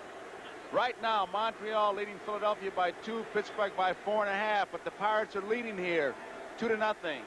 8th inning. Curveball stays inside. Dodgers and Houston identical. 80 wins, 60 losses. Cincinnati only 3.5 out. Atlanta 8 games out. Baltimore 4 behind New York. Going right down to the wire with these races. Big ball game here. 3-2 pitch. Ball 4. He's on. Time runs at the plate. And now he's being called back. Now what Williams is going to do is, if the first runner or hitter Spire made out, he probably would have sent out White to get something going. Now he'll send up somebody with a little more power, John Tamargo, who can hit the ball in the ballpark, and we'll also see a pinch runner for the Expos. Pinch runner is going to be Tim Raines. He's an infielder. That's number 30, Felipe Alou, giving him some instructions. He'll run for Spire. And you better believe that Alou is saying, listen, your run means nothing. Don't get doubled off on a line drive. Make sure the ball touches the ground before you move. Watch the pickoff. Now he's getting his legs loose, running down the right field foul line. Which is a good idea. He's been sitting on the bench. There you see Spire. And that Montreal bench. Tamargo will be the pinch hitter for Rogers. That's the first base on balls. Given up by Robinson, who is checking with his defense. Tamargo hitting .222, 4 for 18 as a pinch hitter. .239 overall. He's a switch hitter. He'd be batting left-handed against Robinson. .294 hitter left-handed. 2-0 Pittsburgh out in front. High, ball 1. We're in the 8th inning. Now Ott wants to talk to his pitcher. Pittsburgh bullpen busy. They've got their aces going. Hey, there's a cheer for the Bus Squad. That's Tom Hutton's group. In fact, he's written the song lyrics and the words. Hutton, pretty good musician. Bus Squad, the bench. Let's see. The Cubs have got the Pine Brothers. That's Larry Bittner's group. Tamargo's big year in the minor leagues for a home run was 10 to New Orleans in AAA ball. Down the right field line, near the line, Parker, does he have room? It is a foul ball in the stands. Parker, you see, dejected. He was there. Just ran out of ballpark. 1 ball and 1 strike on John Tamargo, the pinch hitter. Bus Squad, and Tony's got those lyrics out. I won't do the whole lyrics. What Bus Squad stands for is the B stands for broke. That's sometimes true. U means underrated through and through. S is for the superstars. We're not, but we always get our all and never stop. Get the net, folks.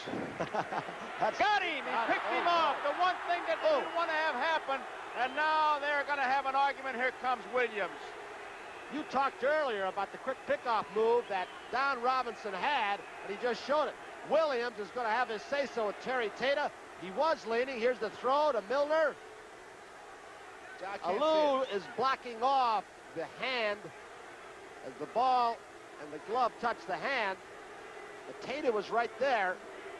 He did lean, though, Joe. He was leaning. He was leaning towards second base, trying to get a good jump in the event of having to break up a double play.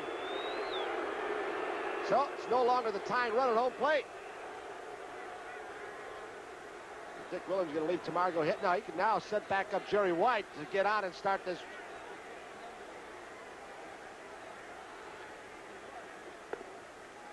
That's low. 2 balls and 1 strike on Tamargo.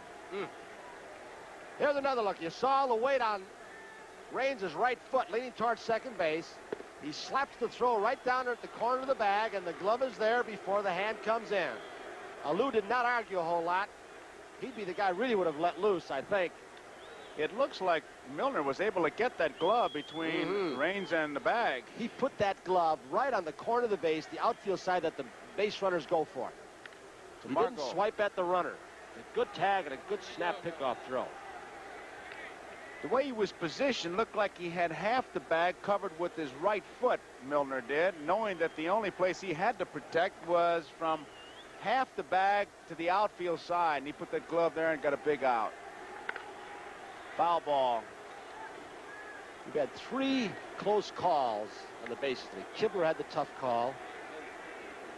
Tough call at second base for Fleming. Tata just had a tough call. Right. And we prove once again the umpires are 99% right. But please don't get us on us when we do say you missed one when the replays show it. Ball 3. We know you guys are almost perfect. And we know that because you always tell us every week. We are almost perfect. Foul out of play. At times, in fact, Kenny Fouts was on the plane coming. He's our director, and he pops up those replays along with our producer, George Finkel, but he was on the plane with Kibler, and Kibler said, you guys always only replay the ones we miss. We just played first base 3 times. It's one they've made. And at second base and at home. Popped up. Weak swing. Should be an easy play for Madlock. It is. He was fooled completely. I don't think that since we've come into the ballpark, we've ever been greeted with a hello. It starts out, you so-and-so guys, always with, and then here we go. But they've had some tough plays, good calls, and a good ball game. Don't have to tell you about the importance of this series. So we look at Scott. Scott is 0 for 3. Left field. Should be no problem for Easler. He's waiting. He makes the catch. So it ends up a 1-2-3 inning in the 8th inning. We complete 8 innings of baseball here. The score, Pittsburg 2, Montreal nothing. Parker, Easler, and Madlock in the 9th for Pittsburg.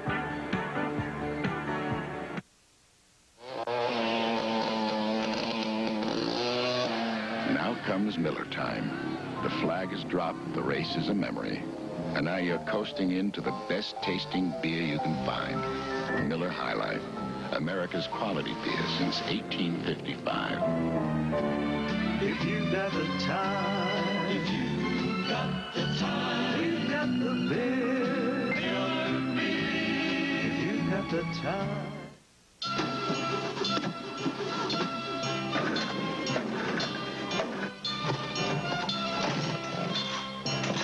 If you haven't tuned up your engine lately, put in a fresh set of Champion spark plugs. Fresh Champions once a year can keep your starts on cue.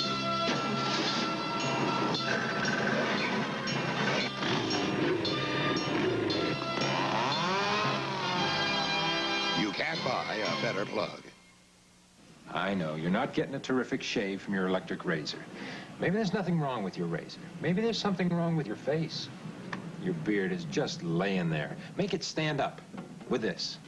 Williams Electric Shave. Look, every leading razor manufacturer tells you, use a pre-shave. Most people use electric shave. It gets your beard to stand up, so your razor shaves closer and with less irritation. Williams Electric Shave. Makes your beard stand up. Makes your razor shave better. Thursday on Games People Play, the arm wrestling finals, girls gymnastics, and another dangling escape above a pool of hungry sharks. Games People Play Thursday on NBC. The new shortstop for the Montreal Expos, Jerry Manuel. And the new pitcher, Woody Fryman. Fryman, he just comes in, throws strikes, and go to it, boys. There is an outside view. Olympic Stadium, the Olympic Complex. We're right down inside that domed area. So Dave Parker leads it off here. Parker 0 for 3. Fair ball. Extra bases for Parker. He rounds first. He's digging hard. He'll go in with a double. So on the first pitch by Fryman, Parker doubles to right. And the Mets defeat the Cubs 4-2. They snap a 13-game losing streak.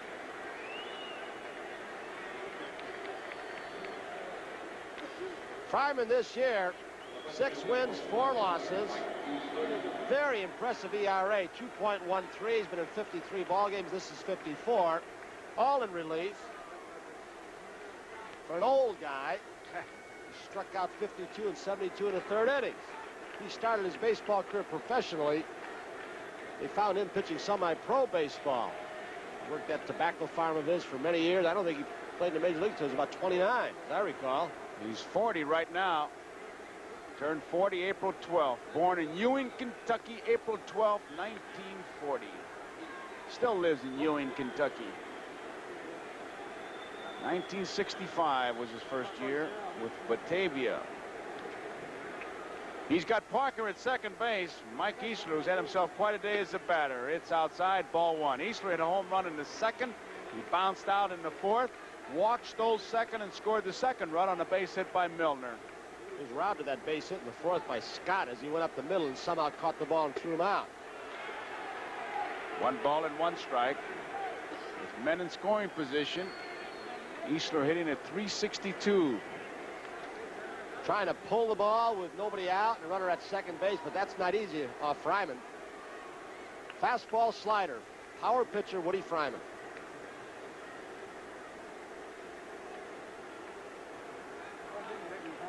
How many times over the last 8-9 years have you heard Woody Fryman say, I'm going back to that tobacco farm and go back into farming, I'm getting out of baseball, and then that year comes around to give him another contract.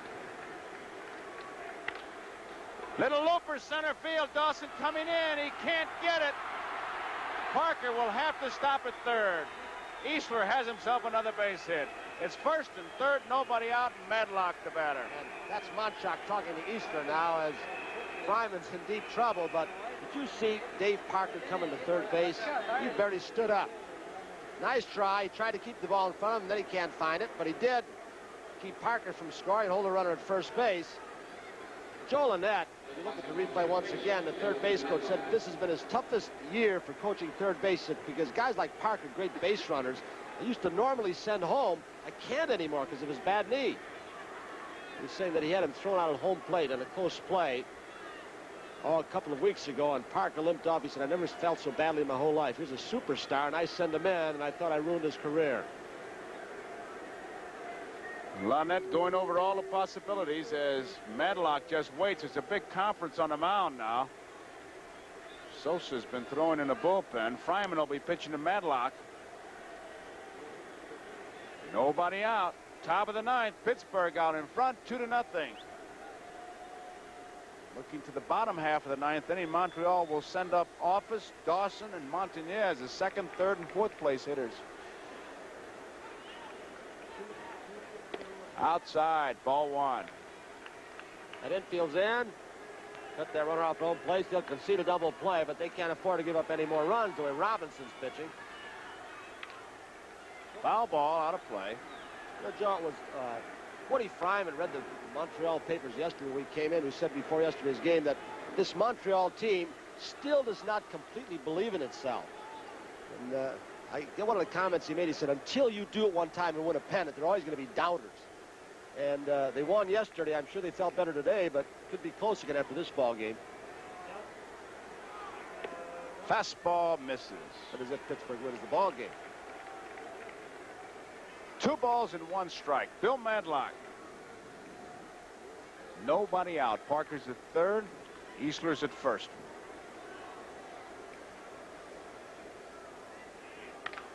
Bouncing ball. Fryman. He's going to go to first. Heading for second. Easler. Parker stays at third. He goes to second where he might have had a shot. He keeps the double play. Now it's second and third. Billy Madlock tried to hit the ball to the right side in the hole between second and first. Fryman worried about Parker, bluffed him back, and only got the out at first base. Now the runners on second and third. No double play situation.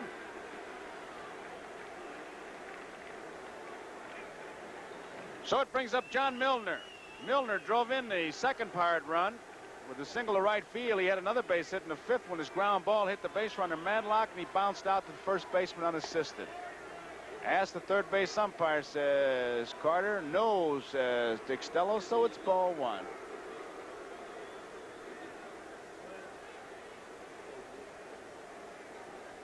Easler's at second, Parker's at third. 1 out. Ground ball, base hit. Parker's going to score. Easler is going to be held up at third. It's a 3-0 ball game. The difference might have been if it had been first and third. Dick Williams, again, might have elected to play his infield a double play depth. He's a little bit deeper. He may have turned the double play. Look at how much ground when you play in, even with the bags. Rodney Scott with excellent range, just can't get it because he takes about one step and the ball scoots through on the turf. Tony Parker is the big man on this club, but this game is pretty indicative of this whole Pittsburgh club as we see Willie Stargell, who is not going to be of much help to the club rest of the way. Easler, 2 base hits, 2 runs scored. He's at third. Milner, 3 base hits, 2 RBIs. Ed Ott, the infield is halfway. Ott is 0 for 3. High and tight, ball 1. It makes this game so intriguing, though, doesn't it? Had Woody Fryman bluffed Parker back and gone to second, they might have been out of the inning with just 2 runs. As they move back now with runners on first and third. Ground ball to Fryman. He goes to second. 1 out, drops the ball. He had the ball out of his glove. He had the ball out of his glove, so Milner is out, but the run scores. That's a play we were talking about in Toronto just 2 nights ago. I was sitting with Johnny Stevens, who was a former American League umpire, and he said, once that guy down in the pivot pulls the ball out of his glove in the bare hands, the play is completed. We'll watch, Manuel. Ball's in the... Well, it came out of both hands. He was taking it out. He didn't have it completely out, but Bruce Fremming says, and that's another judgment call that Fremming has, a tough one. Said he had control of the ball. He was taking it out in his bare hand, so he at least gets the force out. But might have allowed a run to come home. Dick Williams has added a few more gray hairs to the temple. He's had some tough plays to watch today.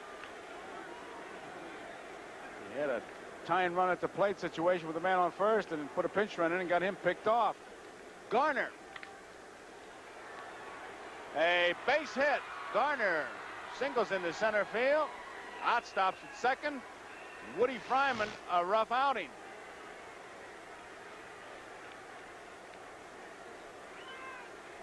So Don Robinson will bat for himself. 2 runs are in. 4-0. We're in the 9th inning. The Expos have made just 8 errors in the last 20 games. And those outfielders have 36 assists in 1980. LaFleur leads the ball club with 14, Dawson 11, Valentine 6 outfield assists. That is always not a true indicator. As LaFleur's arm is all but gone this year. He hurt his shoulder, so they're running a little bit more on him. That's a strike to Robinson. Robinson lined to the shortstop in the 3rd inning, bounced out to the shortstop in the 6th, and again in the 8th. Foul back. 2 quick strikes. This inning started with a double by Parker, a single by Easler. It was 1st and 3rd. Madlock bounced out. Milner singled. Out into a force play. 4 base hits so far. Down the left field line, it is foul.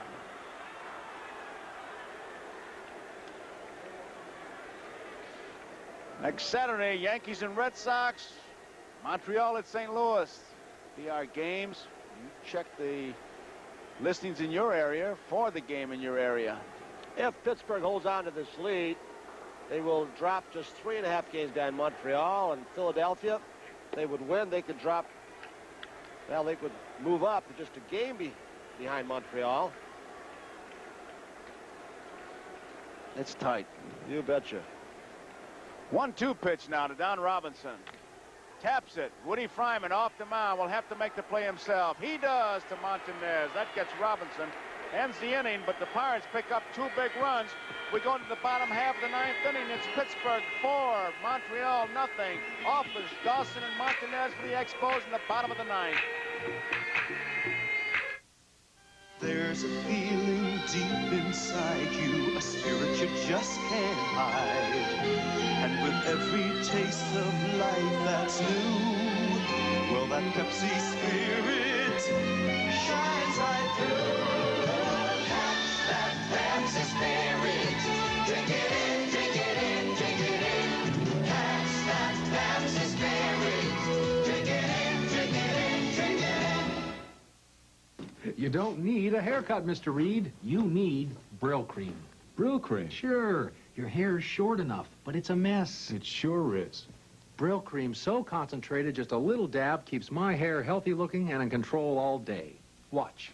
Without Brill Cream, hair's out of control. With Brill Cream, hair stays in control. Try a little dab. See?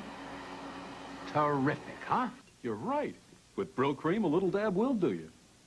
Let's check the scoreboard and see how Coleco's head-to-head electronic baseball stacks up against the competition.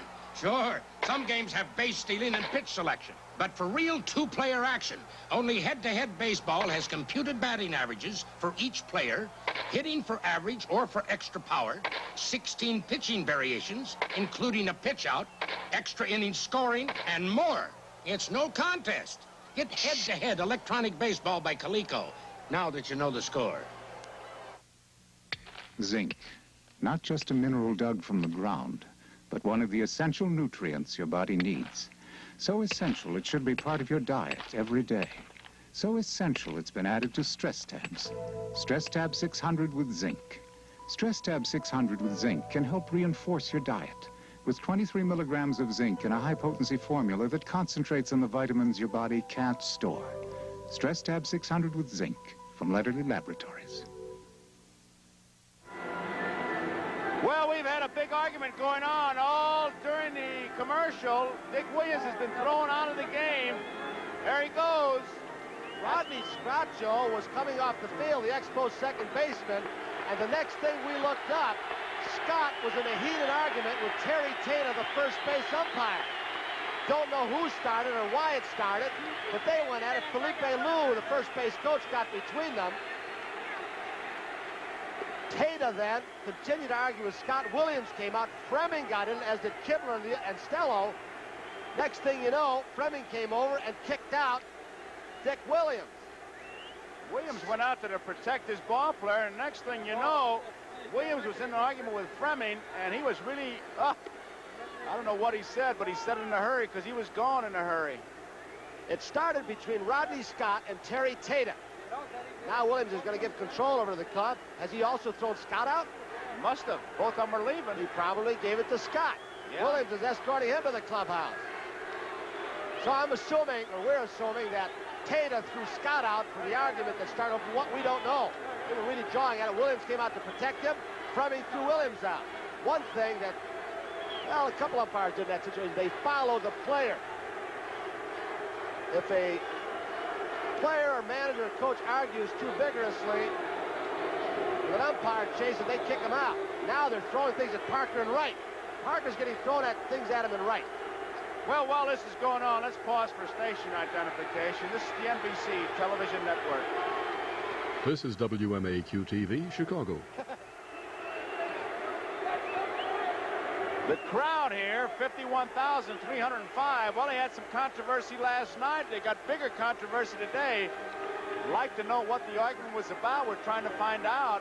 Because Scott and Tata really went at it. And pretty soon, here comes Kibler down from home plate. Stello from third, Fleming from first, and Williams got in between them. And then Williams and Fleming got into it, and pretty soon Williams was on the launching pad. I don't understand why the fans are throwing things at Parker. I guess that's the price you pay for being a superstar. He will not go back out. He is coming in. I'm sure they'll make a PA announcement that the people who are doing this, if they could catch him, would be ejected from the ballpark. It was Parker earlier this year in Pittsburgh where they threw what? Nuts and bolts at him, batteries at him and things. Right. And he refused to take the field and put a pretty good blast on some Pirate fans. Kibler's going to ask him to make an announcement now. I wish he would tell us what the argument was about. Warren Cromartie comes out to right field from the bench. The man who did the lineup for you before the ballgame from Montreal. He said, "Cool it, guys." I remember Yogi Berra, the Cincinnati playoffs when Rose upended Bud Harrelson. Second base. Fans were all over Rose, and Yogi went out along with a couple of players. Siebert, right, the fans in Shea Stadium.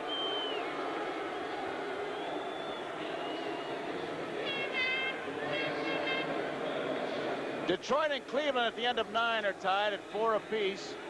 And at Baltimore-Toronto, we've got to the bottom of the 5th, delayed by rain. As we look at young Dale Berra, Parker's walking off the field. Baltimore 5, Toronto 1. Parker's getting a helmet is what he's doing. He came all the way to the Tanner, told him what's going on, threw his soft cap in. He's going to go back out, but it's going to be with a batting helmet. Yankees 4, Boston 2 at the end of 8. And the Mets beat the Cubs 4-2. Final. That snapped a 13-game losing streak.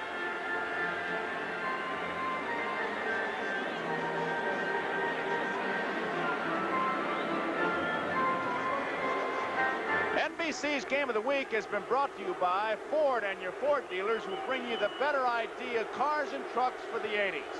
And by Lowenbrau. When you want the taste of a truly great beer, there's really only one. Tonight, let it be Lowenbrau. And by Laterly Laboratories, makers of stress tabs, vitamins your body doesn't store. And by Brill Cream, a little dab will do you. Well, the umpires meeting now around home plate. John Kibler as Parker picks up some of the debris. Kibler explaining it to Tanner. It's 4-0. Pittsburgh out in front. We're in the bottom of the 9th inning. And as the top of the 9th ended, Rodney Scott got into the big argument and was thrown out of the game. So Kibler's about ready.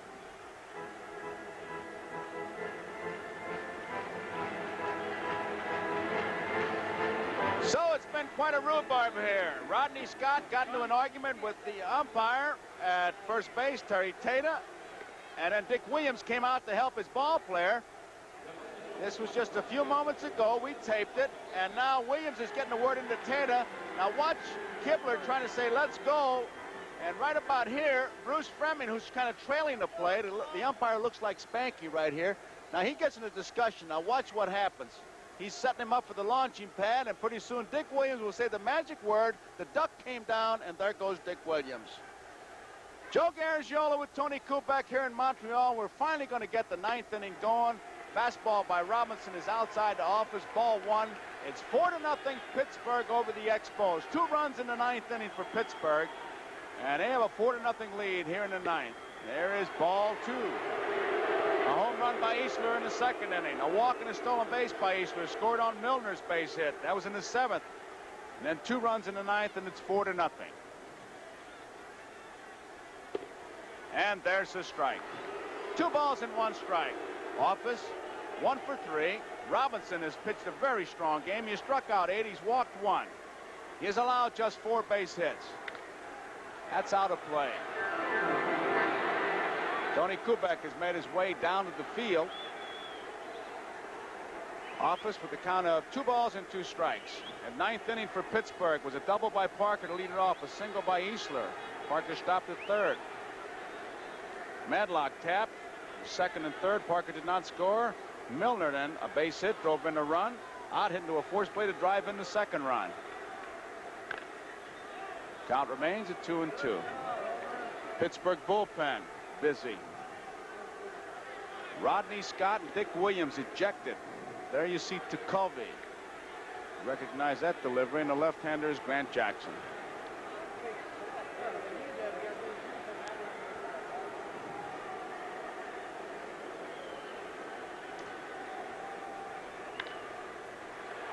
Foul ball out of play. Count remains at 2-2. We've had a rhubarb. I bet old Ron Luciano, if he was able to listen to us in Fenway Park, wishing he was right in the middle of it as the peacemaker. 2-2 pitch. 3-2. These Pirates. Home run by Easler. Walk and a stolen base by Easler in a single. 2 runs and then 2 runs in the 9th. 3-2 pitch. It's popped up in the infield. Milner says, I'll take it. Waves everybody off, and there's 1 out. So it's 4-0. 1 out in the bottom of the 9th. Pittsburgh leading.